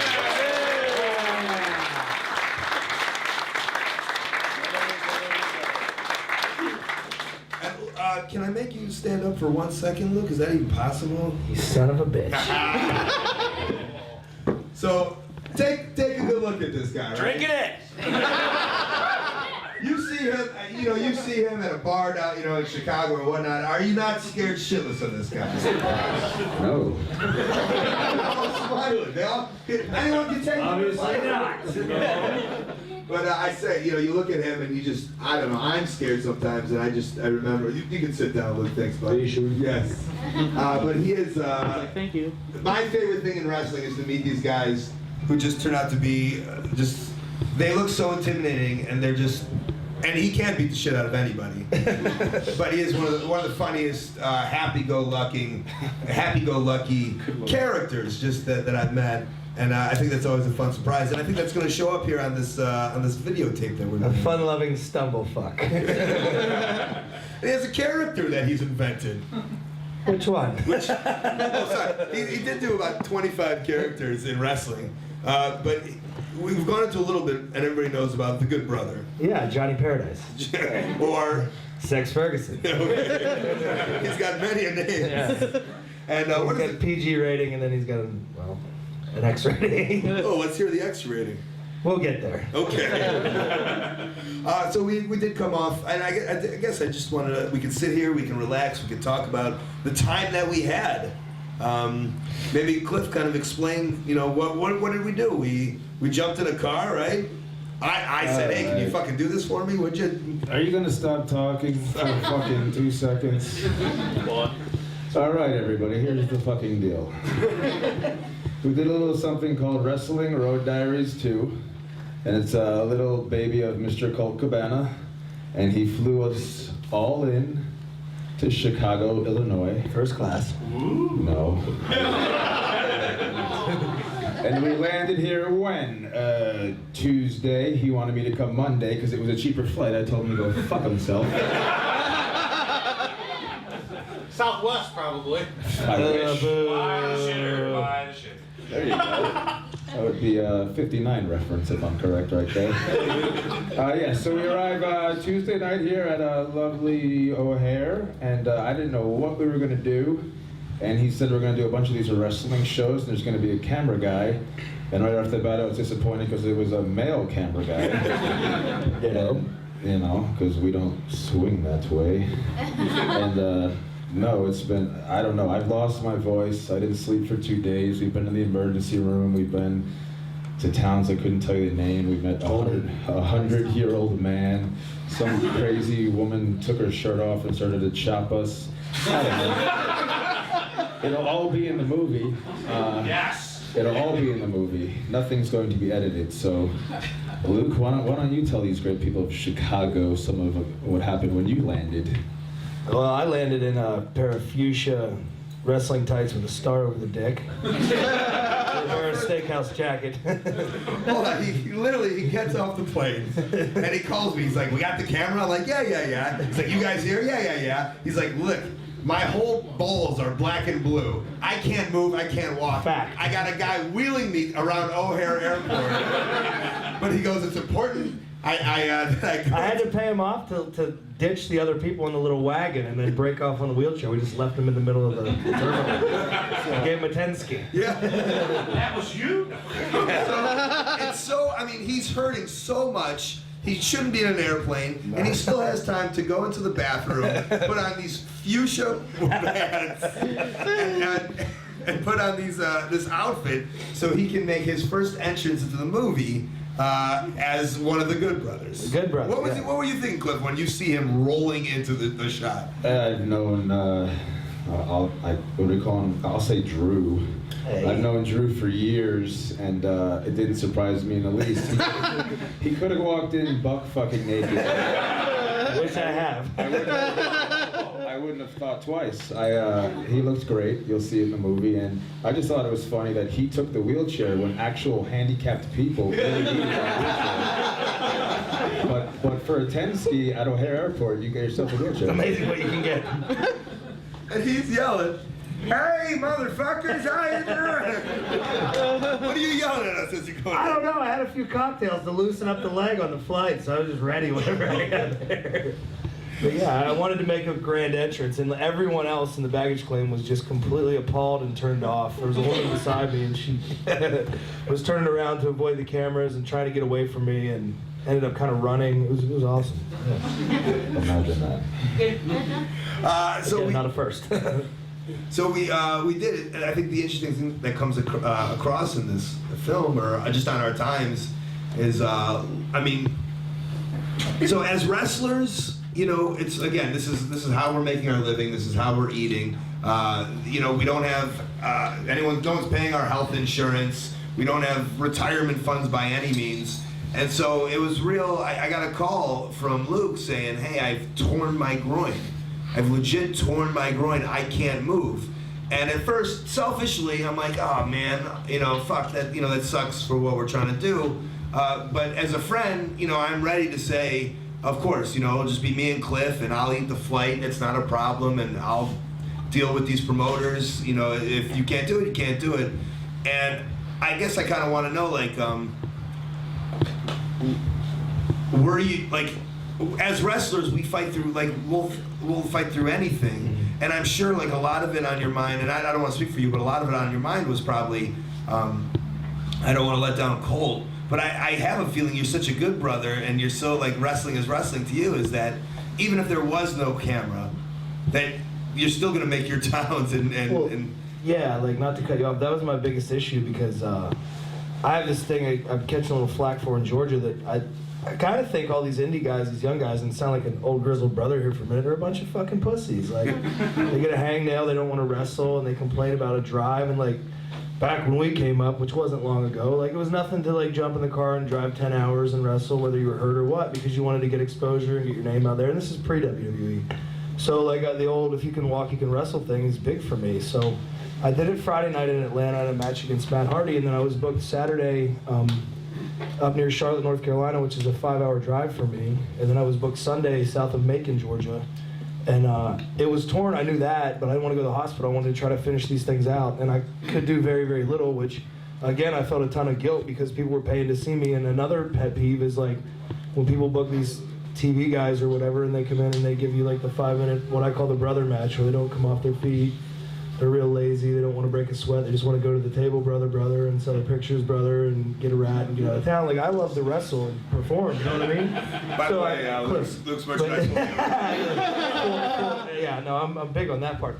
But so I wanted to make the towns, and I did, and that just made it way, way worse. And like the car ride up, and then I had to, instead of keeping my hotel to come back from North Carolina, we had to drive so I could make the Sunday. And by Sunday, I couldn't do anything. I was in like a 6-man tag and I collapsed in the ring, so it was just getting worse. So I stayed down all Sunday night, Monday, and Tuesday, and I didn't know what to do because it was just getting worse. And I literally was in bed like with ice on me all day. But I didn't want to let down Colt, and I didn't want to let down, you know, I guess for the people who came to the shows, and I wanted to make it, and I wanted to come do the movie and stuff. So was there ever a doubt? Was there ever a yeah, there was, and like the flight was the scary thing. Like if I could have just came to you, but the doctor was like, you could get a blood clot, and that's where this whole, we'll get to that later, but there was a big issue because, and if you saw my Twitter picture, my leg's just nasty. It's still twice its normal size, but was probably 3 times, yeah.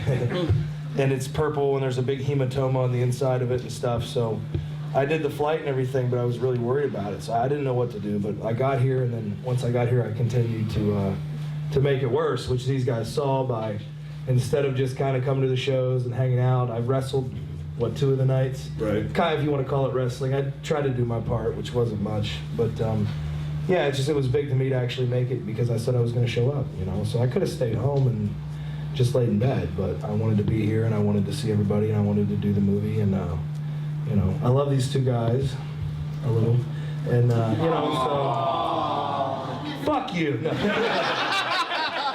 So, you know, but anyway, that's the story. But it's all covered in the Road Diaries Too, so make sure you purchase a copy. Is that touching, Cliff? That almost could bring a tear to a glass eye. Wow, I saw your pants jump a little bit when I was talking about loving you. I was not under the impression you were ever gonna pull out. I never do. I didn't know you were even. I thought you were gonna show up no matter what. That's news to me. I didn't want to tell you guys how bad it was either because I don't want you to think I was a pussy. Well, you called me and you were like, "Hey, guess what?" I was like, "What are you doing, man?" And you were like, "I tore my groin." I was like, "Oh, that sucks." But no, he came here and he was a trooper and he was fighting the first 2 nights, a good battle, and then what did you do the second 2 nights? Just kind of walk around? Oh yeah, pretty much. Why don't you explain what you wore in the match in Cleveland? Yeah. Oh Jesus. Well, you know, on the podcast, Cliff and I told our Nigeria story. So I have I'll be appearing in my daishiki and my handmade African robe, and then my new available now Good Brother T-shirt. And you just have to kind of wait and see it because. You know, Colt was like, let's make this funny since you can't wrestle and this crowd's smart and they kind of know what we're doing, they get it, and we just brothered out as much as possible. So and he's sitting as our manager with a live mic, which I think I've discovered is like the greatest thing to wrestling now. We did a show for Dreamwave, and I dislike live commentary. Any promotion that does live commentary, I dislike. But that guy ate his underwear. Right. But I think I love the fact if you're not a commentator and you just kind of do your own like $5 wrestling during a match in a chair with a live microphone to make yourself laugh. I think it's the new thing in professional. I think that could be the new, you know, we got podcasts, movies, $5 wrestling. I think this is the new experiment, and I'd like to see Vince do it. I'll be honest. Side note: there was so much oil and water on the floor from all these dickheads that, I couldn't help myself to not jump up and try to participate in the match. I think they were chopping someone in the corner, and I had to get in on it. And I went to stand up with my crutch, and the oil slid the crutch and I strained the other side of my groin, fell down, was rolling around on the ground. So it'll all be in the movie. Wait, you can't not talk about Cleveland because we were doing these 6-mans, and so this was Cleveland. It was the first night we didn't have Luke in action, so we needed to find a new tag team partner. And Luke searched hard in the locker room, and he found us the very best partner.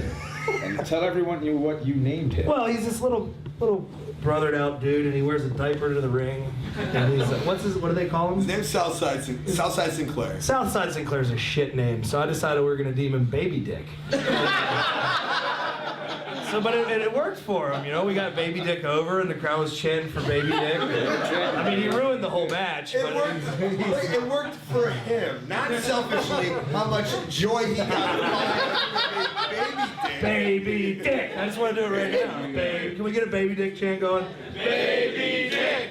Baby Dick. Baby Dick. Imagine how much fun that was. It was awesome. The whole match, like 15 minutes. Luke says it works for him. Then he'll be now known as Baby Dick. No, I'm gonna go his life.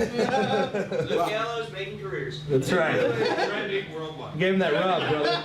Gave him that fucking rub, brother. Okay, I do what we are. I guess we made a wrestling movie. That's what we did, and I'd like to sit here and talk to you guys about your favorite wrestling movies. Ready to rumble. Ready to rumble? Sal Bandini. Want to wrestle? Which he did say that. I don't even know if it's on the cameras. He would say that to me probably, I'd say 4 times during this trip. Like, it's one of my favorite lines. That's something you say in real life, like constantly. Yeah. Sal Bandini. Want to wrestle? I can't stop. It's like Baby Dick. I think he just likes doing that with his eyes too. Want to wrestle? Cliff, you got a favorite wrestling movie? Of course, Body Slam. That's what I was gonna say. Ready to rumble haters. You just like the way Arquette looks, you fucking faggot. The former world champion, can you say that? That's fired. I couldn't. I remember what I say about the table rule. I remember, I think, like, and we're in the same era, and probably a lot of us are.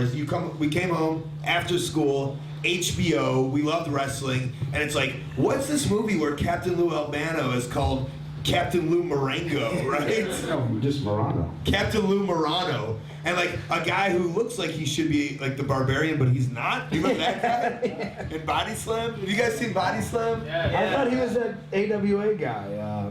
T.O. Khan? Yes, I did. That's what I thought. Sam Lou was in that. Sam Lou was in the movie, and the manager, who I guess would be with like the producer, Harry Smilak. Oh, Smilak. Harry Smilak. Who was in the A-Team? Was he really? He was face, right? Any A-Team fanatics out there? Yeah. Right.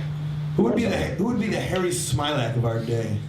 Luke Gallows. Absolutely. I'm your booking agent, so treat me right. And then I guess any other movies that stand out. Obviously, Luke and I talk about being in developmental and always loving just random movies, and that's why we did the Wrestling Road Diaries 1. Was just we would sit around and we would watch anything wrestling, any documentary of any sort, and Luke was you were one of the guys that we did it with. Yeah. And me, you, Hawkins, who was Caitlin Croft, Ryder, and I just remember, like, all stems back when Beyond the Mat came out. I was a freshman in high school, and it became like my Bible, because it was like a look behind the curtain that you never got, And then like the Wrestling with Shadows came out, and that like got me hooked on all the shoot interviews and all the shit that you can buy now that we didn't have growing up. You know what I mean? I think that stuff's super cool, and I still watch it all the time. Who was the one that got their hands on the one where like behind the scenes at the Bash? Is that what Yes. you're talking about? Yeah, Hawkins dug that up.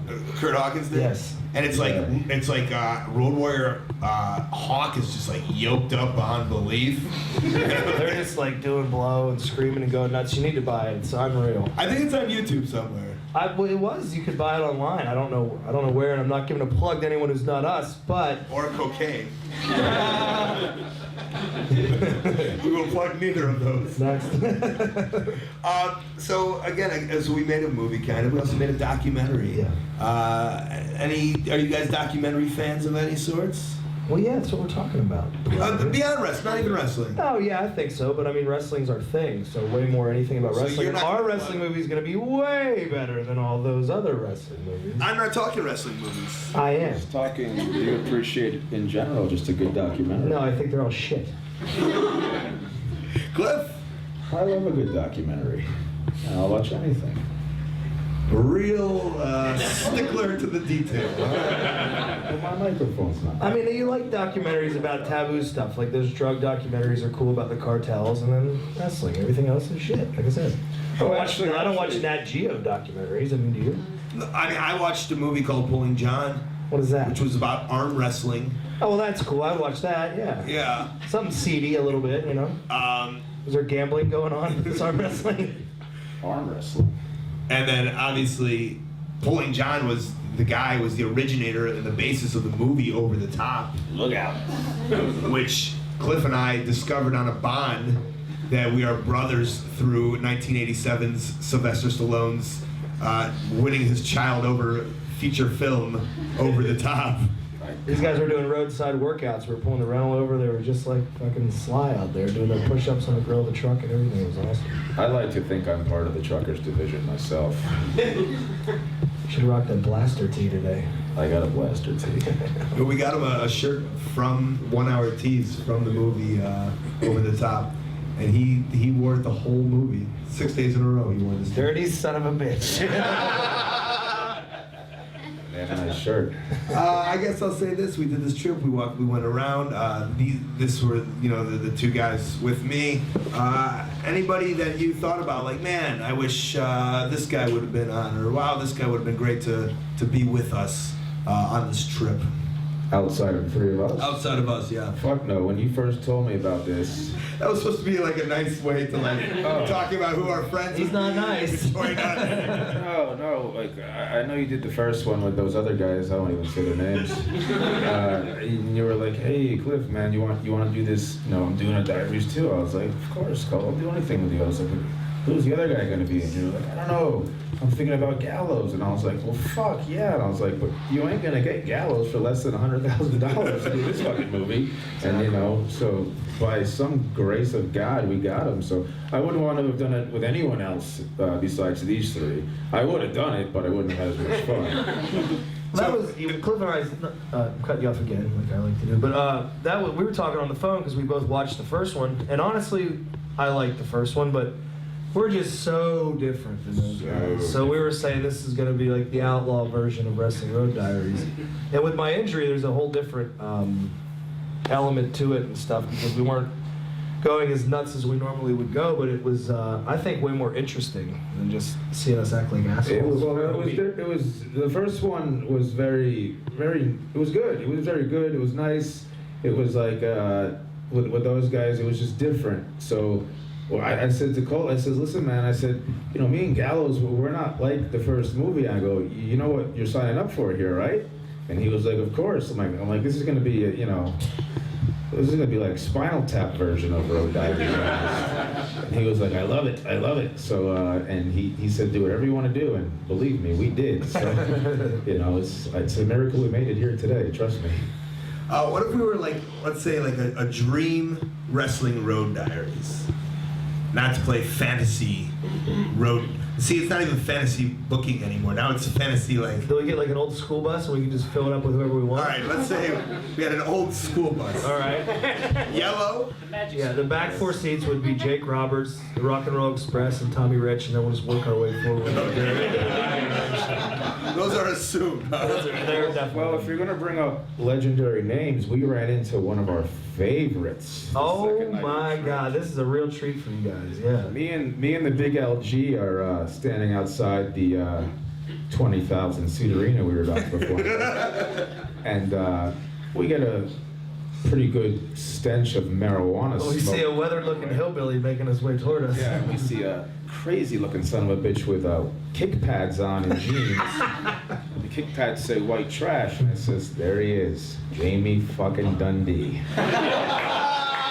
No, and to me, he is a shoot interview legend. That's one of my favorite things is to watch him on YouTube just being himself and being an asshole. And I'd never met him before.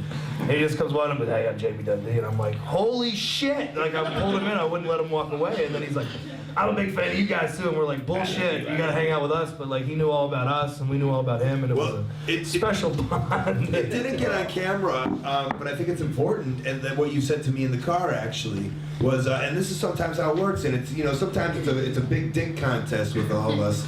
And usually Gallows wins, but that's the physical, the literal contest of it. It's purple right now. But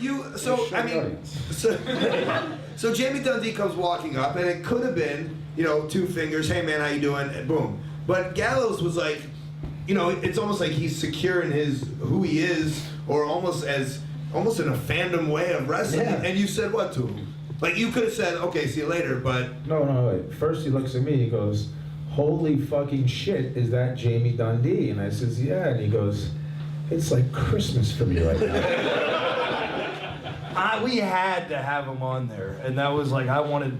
Well, the funny thing was, the first thing Jamie says is, he goes, I'm big fans of yours, goddamn motherfucker, son of a bitch, I love you guys.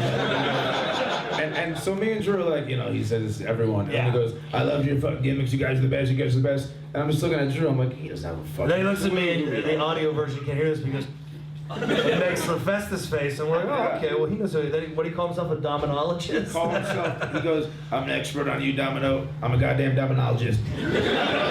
So he starts talking to us about stuff we did in wrestling, and then we just want to hear him talk, so we're just like, can we buy you some beers? Like, can we get the camera in here? This is awesome. And like a little insight to like the podcast too is, you know, I've been grateful to have my friends on, and sometimes I'll see a guy and I'll be like, man, I want, you know, man, I'd love to have this guy on, but I don't want to be, you know, I don't want to be weird about it. I don't want to rush him. I don't want to ask him at the wrong time. And so it's kind of weird because I'm like my own booker for a podcast, which you'll get paid nothing for, you know? So like what I can offer, not to the podcast.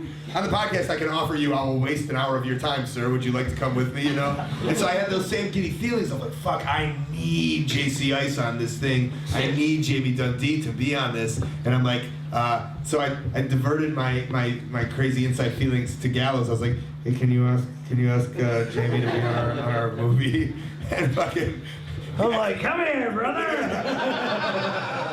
So not only did we get to talk to him for 45 awesome minutes, I then said, well, why don't we have him manage us tonight?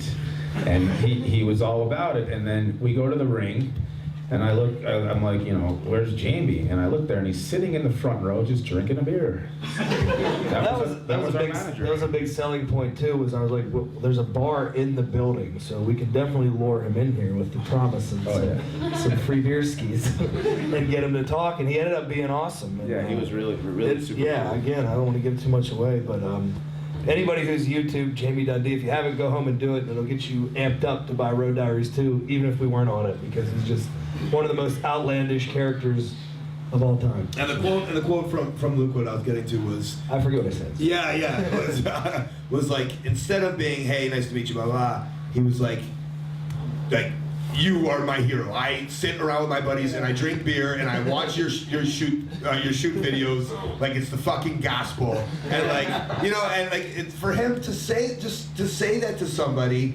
and you know, have that respect for Jamie Dundee and to be like, you're my fucking hero. And then what's great is for Jamie Dundee to then do the dumb Festus face back to him and be like, I love you. And like, I think that's great when sometimes we're in locker rooms and like someone will be a fan of somebody and in return they are also, but they just don't say anything, and then you just go home and you don't make a new friend and you don't make a new connection, and you probably could have made a great bond for the rest of your life, or you know, and especially how easy it is with Facebook to Facebook somebody. Then you know all you gotta do, and as crazy as like to think 10 years ago that Jamie Dundee probably has a Facebook page and he's checking it, and he told us all he does is sit around and play Xbox and watch videos of himself.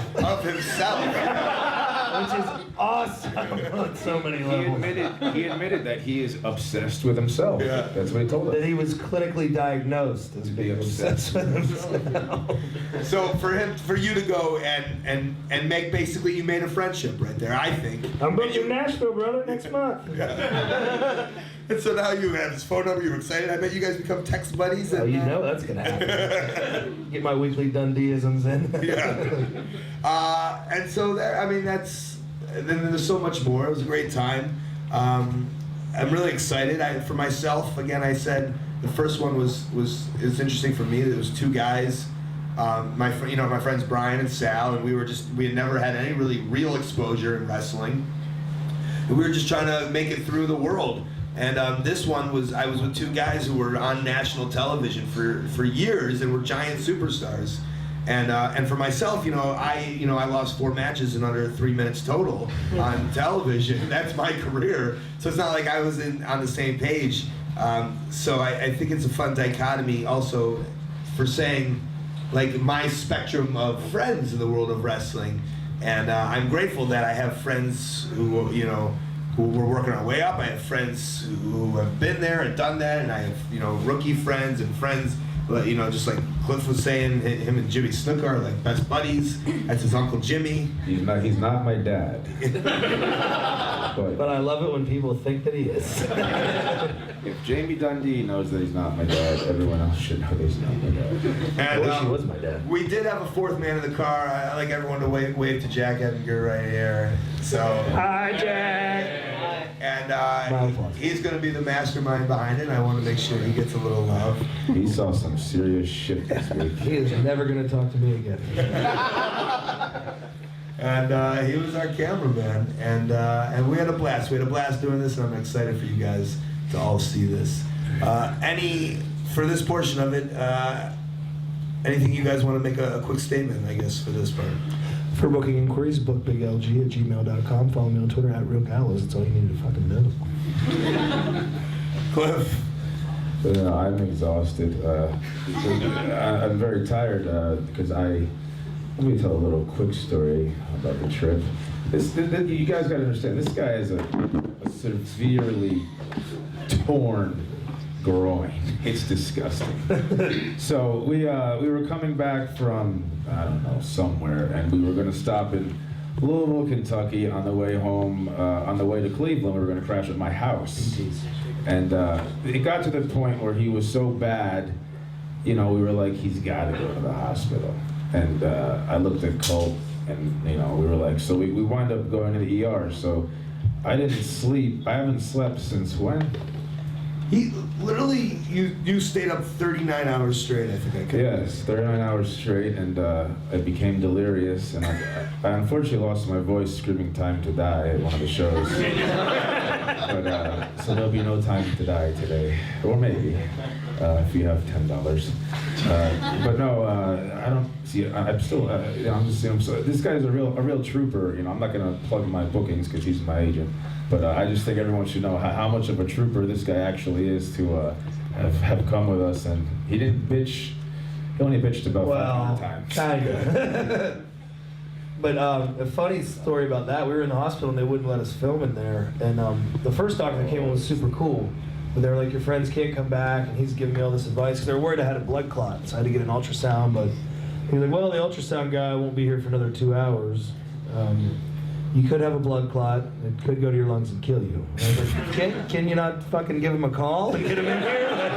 He was like, no, just lay right here. We'll give you some more ice and some juice. And then they brought me in. Yeah, and then they brought him in. Well, then, we do the ultrasound and we're there waiting. Well, this guy goes home. The guy who was taking care of him was super nice, and they brought this foreign woman doctor. Dr. Cologne. Dr. Cologne. Barely spoke English. She did not know Carlos. She has not been to Puerto Rico, but...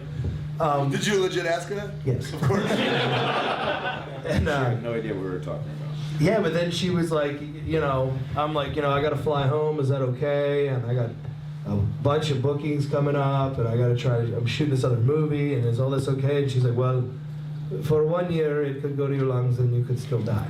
And then she walked out of the room, and I was like, well, that's great. Cliff was there with me, and we were just like, she was like, did she just say that you're going to die? And I was like, yeah, I think so. So if I do die, and this is my last appearance, please buy the Wrestling Road Diaries. And I think when you die, it will be... Time to die. I should at least get my whole face on the cover for that. Full circle. Realized fetus.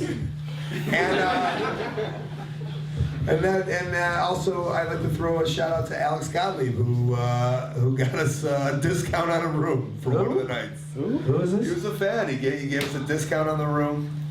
We never know about the financial backing of any of this shit. All the rooms were pretty shitty on this trip. Well, fuck Thanks Alex. for nothing, Alex. Asshole. I shared beds with Luke Gallows the whole time. He was booking the goddamn room. He loved every second of it. Wait, so, but literally on the first one, me, Brian, and Sal, we slept at like fans' houses, and we were like on the floor the whole time. And the first time, like I was like, all right, maybe I'll get some room. I'll get a room for each night and 2 beds, do it like. And the first night, Luke goes, where are we going? Oh, the hotel. He goes, oh, how many rooms are we getting?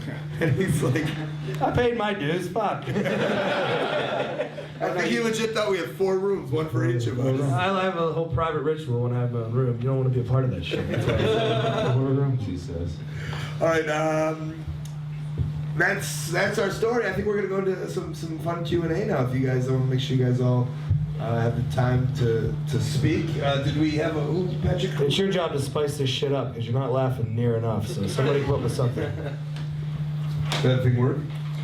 Not currently. It did before. Soundcheck is awesome. What? There we go. There it is. So we have a microphone for anybody who's going to ask questions, but it's Questions. Way Come to be on. heard on it. My man, what's your name? Zach. Zach, you're gonna be the official since you were here last year and you got the special Luke Gallows spot. You're gonna stand up and toss that microphone to whoever wants it. Here we go, Zach. Here we go. Does Zach have a last name? There you are, Zach. Good job. He does not. What is it? Joffroy. Joff. Does that not work now? We'll just call you. Take All right. Who's got a question? I don't think my mic. What is your name? My name, call me Scrump. Speak up, Scrub. I Come on, goddammit, talk. I have a question. I love Colt. Wait a second. All right, Scrump, let's go in the back seat here. You're fucking better than that. Come on. You don't want to ask, even if it's insulting, ask us something. Tell, anything. A question. You love him. You gotta have a question for him. How can I book you for my birthday? Well, easy! Holy shit! You should ask that first. What do you want? Balloon animals? Email bookbiglg@gmail.com. I'll get you all the details. He does it all. He does fucking magic tricks. He can legit do some of the best magic I've ever seen. And if you come through me, I can get him to wear a clown suit for you. Just take 10% off the top, buddy! I'll come to the birthday party. I'll make your mother disappear. How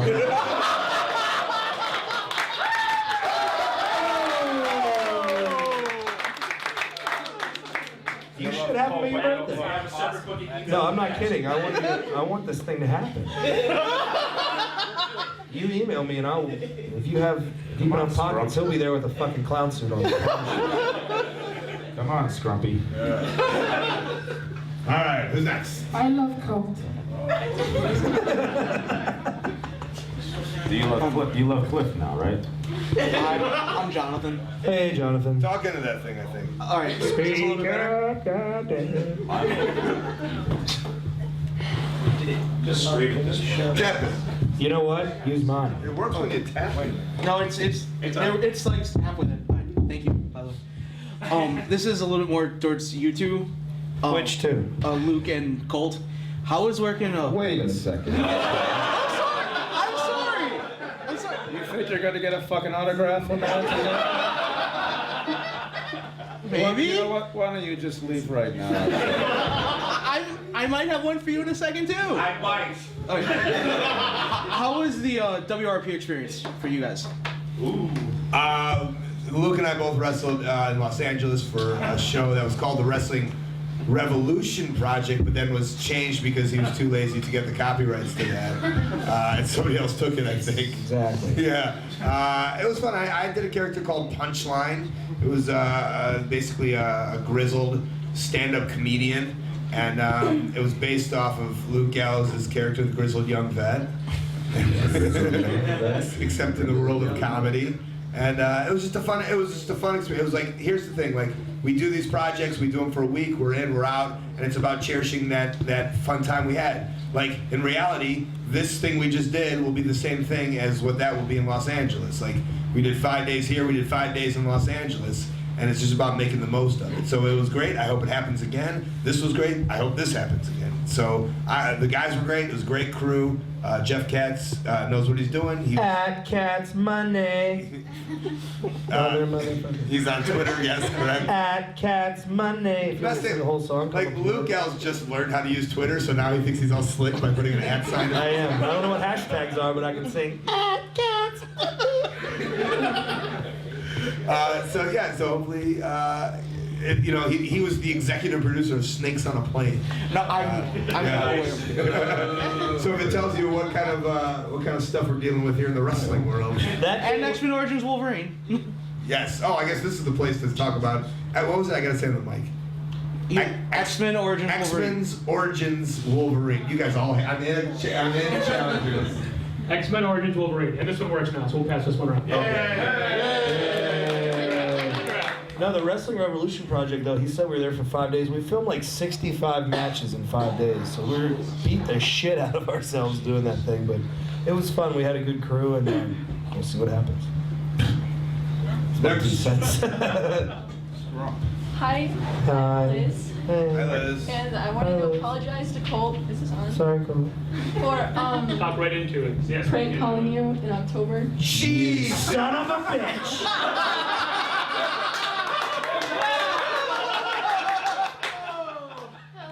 This girl has the balls to sit front row at my show. What the hillbilly fuck do you think you are? I'll kick you right now with my good leg. You live down the block. That's good too, you know. Liz! What the fuck are you doing? Well, how did you get his number? A couple friends and I were dicking around. There you have And, What goes on when you dick around? lots of prank calls. How'd you get his number? What? No, wait, beep. Holy shit. My editor will beep that, yes. I'll fucking sell your number for $5.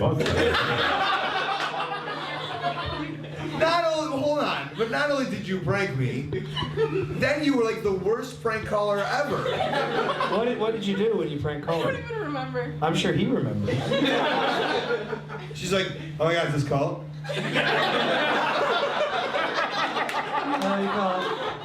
Yeah. I was like, all right, let's make this short and sweet. Oh my God, I'm breaking you. Come She called on. me back every week on the week, like for fucking 6 months after that. I think we should do a live prank call on the Art of Wrestling so we can teach her how to fucking do it. Just saying. That's not really a prank call. It's just a bad call. Yeah. I gotta give She only say she loves you? And then what did I do? Speaking to them, like, what did I do to retaliate? You call me back? Well, No. you had somebody else call me back. Yeah.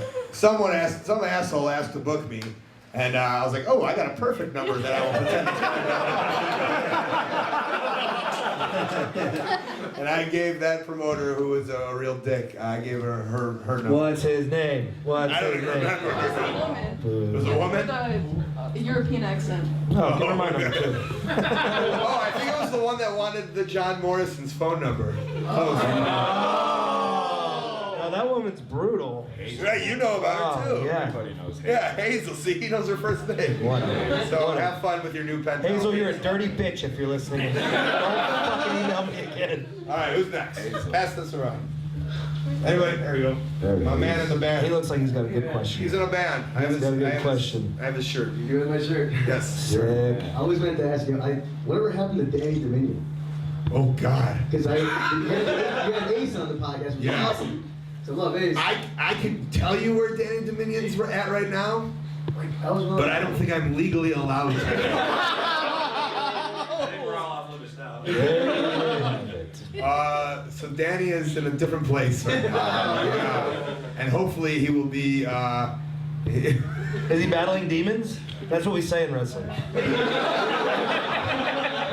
I've been fucked up for a month battling demons. He's definitely got his demons. Go home and battle some demons. And yeah, you know, you do hear Danny and Ace were, you know, Punk and I's trainer, and you know, we always talk about Ace, and I know people are wondering about Danny's story and kind of where does he fit in that dynamics. And I'm sure Punk will talk about it on his 3-disc DVD. That's one of the discs. Right? And eventually it'll come out and we'll talk about Danny. Yeah, eventually. It's a good question. Eventually. Yeah. So no, we're not going to tell you. Well, when he comes out, basically, I'll explain him when he comes out of his demons to come talk on the podcast. No, he's got to finish battling the demons and then. And we'll have a little podcast. We'll have a little podcast. My name is Dan. Hey, Dan. I was just wondering, what's it like to not be in New York for ROH's 10th anniversary show? Ooh. There's another thing that I've been not touching, if you've noticed. Might as well not just you know, just play the tip game. Just play the tip game. Just tickle it. Everybody loves the tip game. Tickle it slightly. Right. Obviously, when we're filming this, when we're filming this thing right now and taping this podcast today, the 10th anniversary of Ring of Honor is going on. I had been a part of that company for basically, you know, 8 or 9 years, and I'll say this: no one reached out to even ask if I wanted to be a part of it, and it's upsetting for me. But the reality is for like just my own sake as an artist and a wrestler, this was my booking today. This is what we're doing today. And this is so much fun, and this is awesome, and this is really fulfilling, selfishly, to see you guys sit here and listening to us and hearing our stories and being able to talk back and forth with you guys. So I'm not, you know, it's upsetting. It hurts me that, you know, no one really even reached out. But I'm basically, I guess I'm willing to say that I'm on my own life plan right now, and unfortunately they're not a part of it, and I'm totally okay with that. If they don't want you, fuck them. We want you here, right? Plus, you get to spend another day with me and old I totally thought they said if they don't want them, book Big LG and G. Also, Ring of Honor, if you'd like to reach out to Luke. But fuck you for not bringing Colt Cabana. All right, for Mr. Compton, Mr. Gallows. Hey, yeah. Have we ever got payment from the Africa story yet? Well, that's a very good question. I received full payment for what I charged, but then I paid Cliff and Mike out of my money, so I had half, but I never got the other half for myself, and Cliff can tell you what he did with some of his. Well, it's a bit of a sore subject, so thanks for bringing it up, asshole. well, I do love the great Power Udi so much.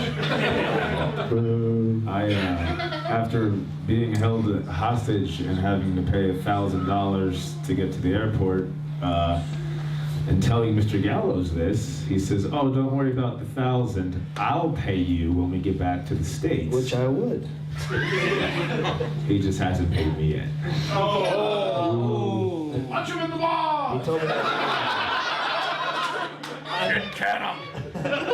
But I paid you in bookings and friendship so much. And you said, don't worry about it, just keep getting me bookings. And now as your official booking agent, what am I doing but getting the word out that Cliff Compton can come to a town near you, along with Luke Gallows. All you have to do is shoot a tweet to @RealGallows or send a little email over to my booking office down in Jackson, Georgia, to book biglg@gmail.com. It's that simple. And you can bring Cliff Compton to a town near you along with the Big LG. So what's the rematch that we're going to see from the Africa story? I swear to God, if I see him again, I'm going to beat the living shit out of him for real, and there will be no fucking rematch. Let me see your mic. Did you guys see that press conference? Yeah, where's the microphone that works? Oh. As entertaining as Power Udi is, we would please like to put him behind us forever. He's an evil, devilish, bad man. And he plays the saxophone on the way to the fucking Alright? I got you some more Africa bookings. We're just not going to Nigeria. You have my broken mic, so nobody could hear you now. That's the payments. I've said what needed to be said. All right, where'd that mic go? There we go. Yo, on the subject of Liz here, in the Wrestling Road Diaries Too, are there going to be more prank calls? The Van Hammer calls made me pee my pants 3 times. 3 times? Let's see, we did not prank call, sorry. But there's some fun reoccurring themes that happened, including how did we all receive Chappie's hats and wore them throughout the movie for some reason? Yes, great Illinois. And there's some funny reoccurring things that happen and occur. And but the funny part was, nowadays in the car we're all reading our tweets, and Luke is in the car saying, reading one of the tweets, and he's like, I think Luke tweeted out like, hey, me, Cliff, and Colt are going to WCW, and then he read a retweet out loud, and it was like I want to see you guys go there, and you can all wrestle with Van Hammer, and he's laughing, and he's like, oh, that's hilarious. I go, you know why that's funny? He's like, yeah, Van Hammer's in WCW. I didn't say I watched all of the first Road Diaries.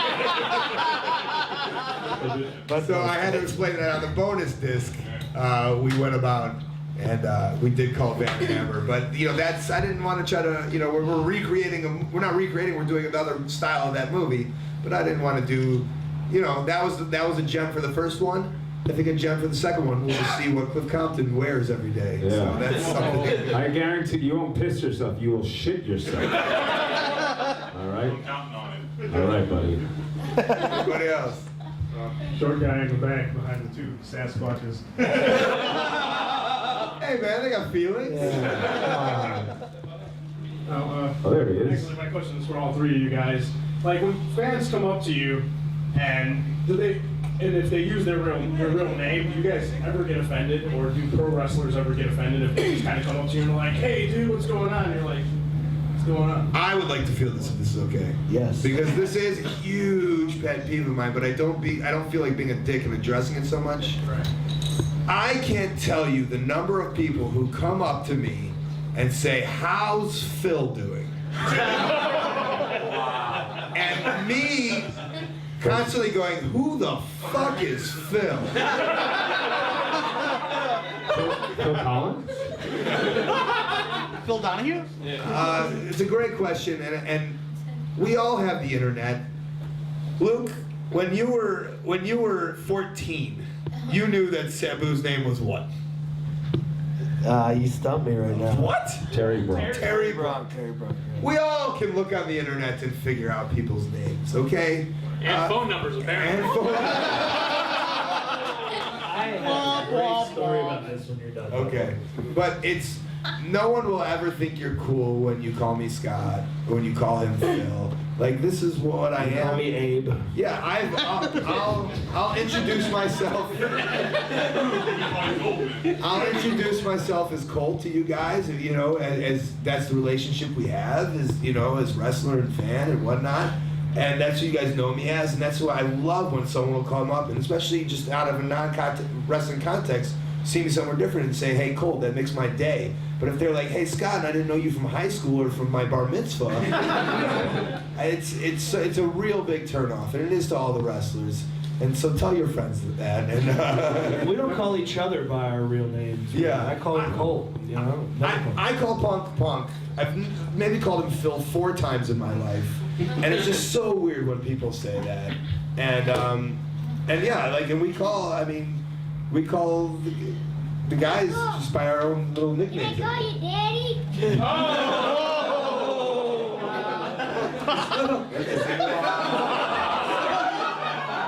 This 8-year-old over here said he asked me if he could call me Daddy. He's 9.5, and he's calling me Daddy. I can't remember your kid's name.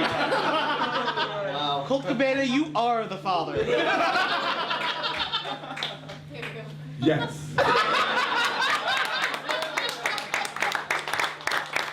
If you do me one favor, if you allow mommy to have sex with Big O.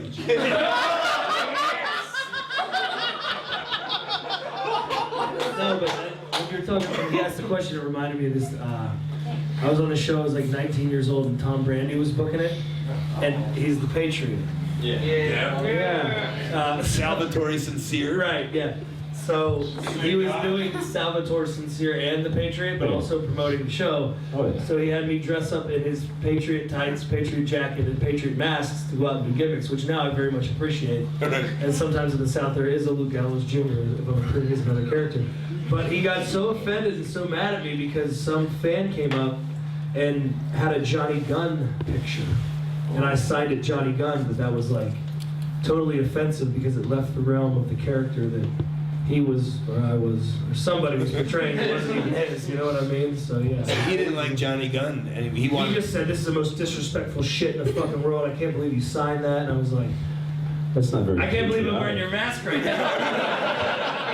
That's not really yours. Oh, you were the Patriot. Yes, I was the Patriot. Signing the Patriot, but once I signed Johnny Gunn, all bets were off. But if you came dressed as Johnny Gunn and you signed the Johnny Gunn, it would have been okay. I have fake cane pictures over there, by the way. I got a question. Get that guy on the right there.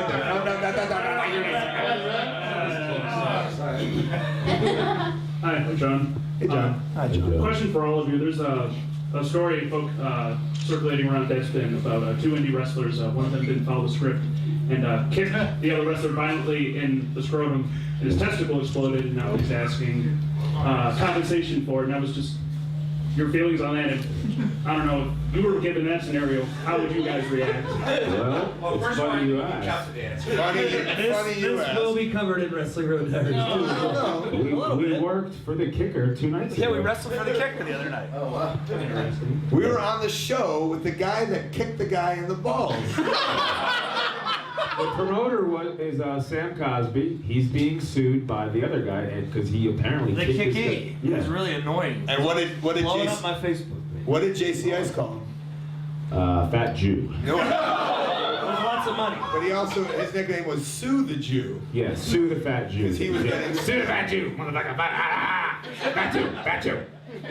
Sue him. Fuck. Let's go. Let's get drunk. Can we call Jamie Dundee? Let's call him. Yeah, I think it was crazy. And like the funny thing is that, you know, the way these wrestling locker rooms work and everything is that like it wasn't really a serious deal. Maybe because we weren't the ones getting sued. But boy, was that the joke of this. Like everyone was just making fun of this promoter, Sam. Not making fun with. And there was just jokes about getting kicked in the nuts. And there was jokes about, you know, just the whole situation itself. And I thought that was very interesting. And that's kind of like the lightheartedness of the diaries, the podcast of everybody, is that it's of what, you know, at least I'm trying to portray, and these guys too, is just like kind of let's have fun with everything. I know not so much fun for the guy that lost his testicle, but He really loses his testicle. No, he didn't. And Sam He got kicked in the Cosby- nuts and he put his ball between his legs and he went, oh, what a fucking asshole. that's an old trick that Gallows has been doing for years. Yeah. Just tuck that lefty right in the sack. No, I will say though that Sam Cosby, the guy you booted the guy in the balls, did not seem concerned about the lawsuit. No, that's what I thought was awesome. He was a cool guy and he was like, fuck it, we'll just run more shows and if I can sue, I get sued. He was like, fuck him. He wants 20 grand. Nah, fuck him. I don't care. That's exactly what he was like. Maybe we dodged your thing a little bit, but it was. I liked it was fun that we actually were involved in that while it was happening. And then, yeah, my man. My name is Jose. Thank you all for coming. My question is for Mr. Gallows. Yes. Speaker of the House? What is it? Well, thank you. I've been sort of following your stuff in Ring King in India. It's been very good. But I was wondering, sort of stemming from your podcast with P.D. Williams a few weeks ago, did Luke have any Scott Steiner stories that you'd like to share? Actually, I don't really have any funny Scott Steiner stories. I've never been around him, and you hear all this stuff about him. I thought he was awesome. He was cool as shit the whole time we were there. He got hungry. Yeah, but I was like kind of with him, like I'm hungry too. Let's go. So no, I thought he was super cool, and then I just I've been wrestling him a lot in Georgia and stuff lately too, and I haven't been around him enough to have any funny stories. When I do, I'll certainly check back in. All right. Yes. If you can talk about it, can you explain? Yes, a little Luke will have sex with you. 10 minutes. You gotta do all the work, honey. I gotta work and do it. And he only needs one. Let's church it up. Could you explain a little bit what you got going on with that unfunny asshole Jamie Kennedy?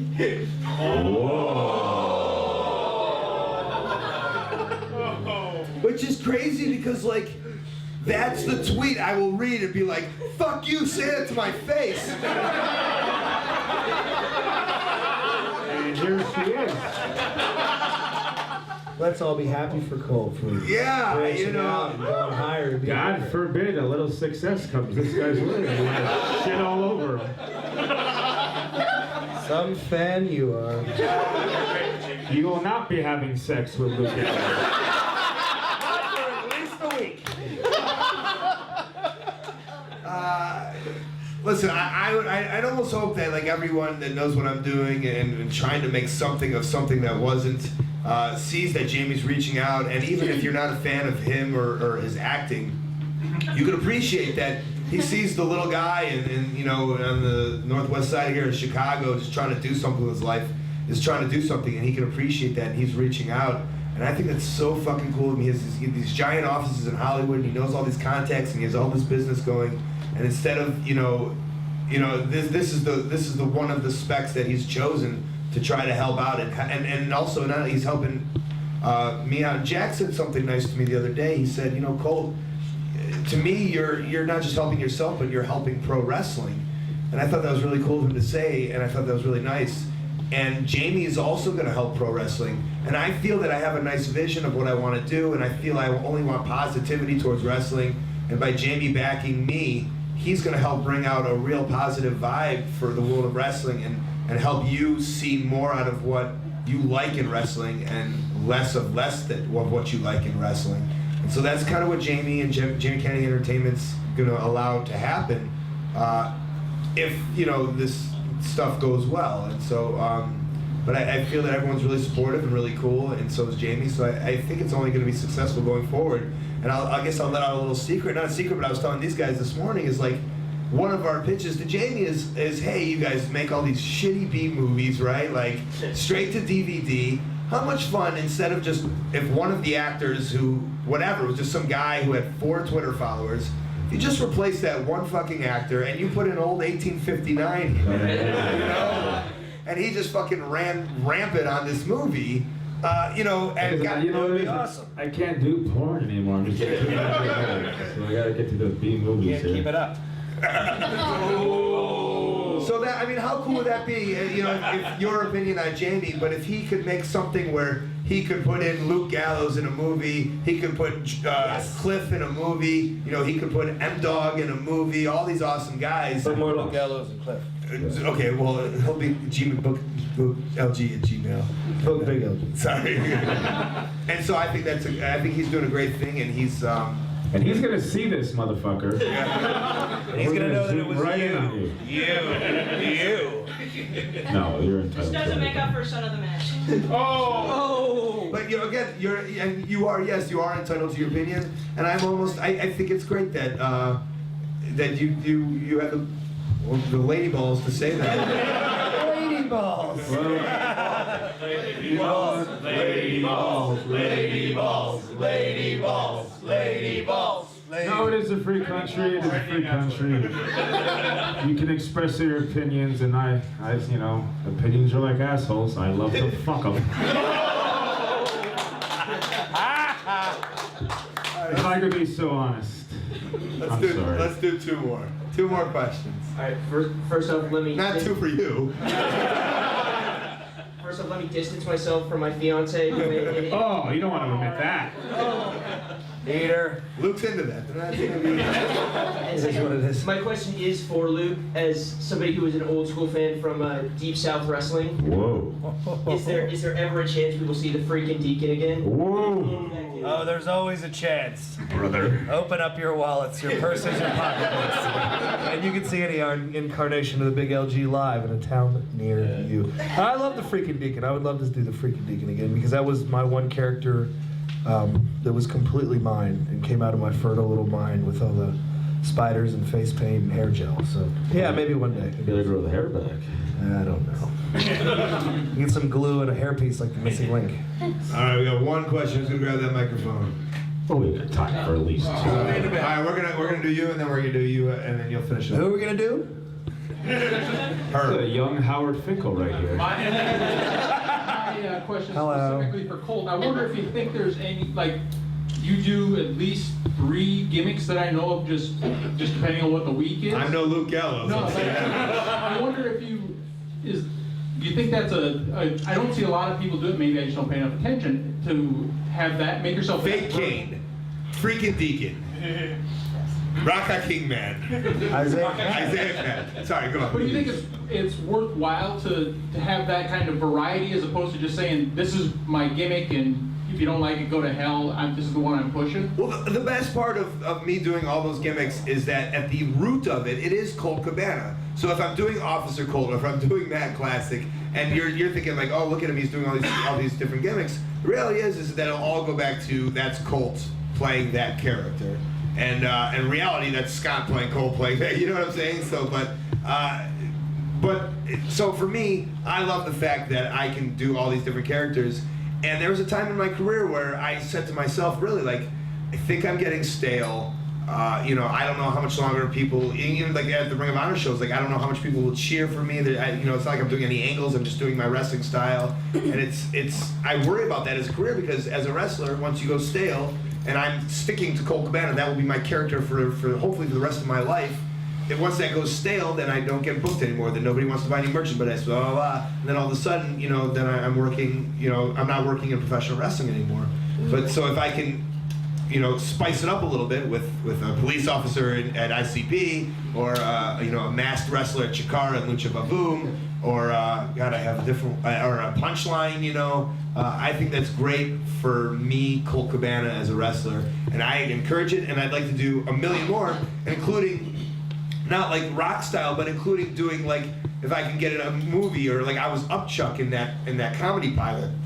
If I can be known as the comedian, or in the comedy pilot Upchuck, the wrestler, but everybody knows that's Colt. So like I would love to have like 25 different characters that Colt Cabana is playing, but at the end of it, at the root of it, they all go to like if Tom Cruise is playing 1 million characters, the other day they all go to TomCruise.com and find their information about him there. And the last one, my man back there. What's up, y'all? How y'all doing? All right, that's a great question. I'm good, you're good, he's good. Thank you. Form a line for the gimmick team. Man, I just got here. I just want to say, first and foremost, thank you guys for coming out. Also, how was the WWFX tour in Manila? It was cool. I wish these guys would have been there with me. We had a good crew. Did you say I wish these guys would have been there with you? Well, not them, you two. Oh, you were there. Yeah, I forgot you were there. I was battling demons on that trip. No, I just forgot. Thank you. A lot of places, man. Well, you answered the question then. I thought it was cool. Forget it. I was there. I ring announced. I was a ring announcer. That's why I forgot, because I'm not used to doing that. I had a lot of fun. I talked about it on the podcast a lot, and just to go for somebody to, you remember being in high school and just being in classes, and I remember being in college, just like, just being like, where is this business class gonna take me, and like I know nowhere, to probably some shitty office. And then to just, and to think someone's buying you a plane ticket to Manila, putting you in a nice hotel, feeding you well, and paying you for your services is just, to me, I'm forever grateful, and it's, I just hope that kind of stuff lasts forever. And that's just another example of what we're doing. So it was great. Yeah, thanks to Colt and all the guys on the tour too. I think they were expecting, because it was like it was the first time it was a trial run. They were expecting to draw like 2,500 people. We more than doubled that. There were more than 5,000 paid. So. You said thanks to me? Yeah, thanks to you. You were there. You were there. Yeah, I remember now. I want to thank you for the house and everybody else. No, it was good. We drew a lot of people, and I think we'll go back. So it was cool. Let's get one question for Cliff on the way out. No, I'm not taking any more questions. I have a question. Oh, jeez. This is a question for Cliff. When this episode comes out, it will have yet another episode number. Is your name going to change? Listen. Great question. I don't know. I guess it'd be whatever episode this is going to be. But this episode is coming out for a while, so I don't fucking know. Do you want it to keep growing and have just as ever expanding? I want it to keep growing, yes, of course. My girlfriend, she's been begging it to keep growing. No, I don't know. Yes, this is just 1859 things the way of life. I mean, everyone came here to see me, you know. So. Yeah. All right, guys. I think that's it. Guys, this has been The Art of Wrestling. For Luke Gallows, for Cliff Compton, I'm Colt Cabana. Thanks.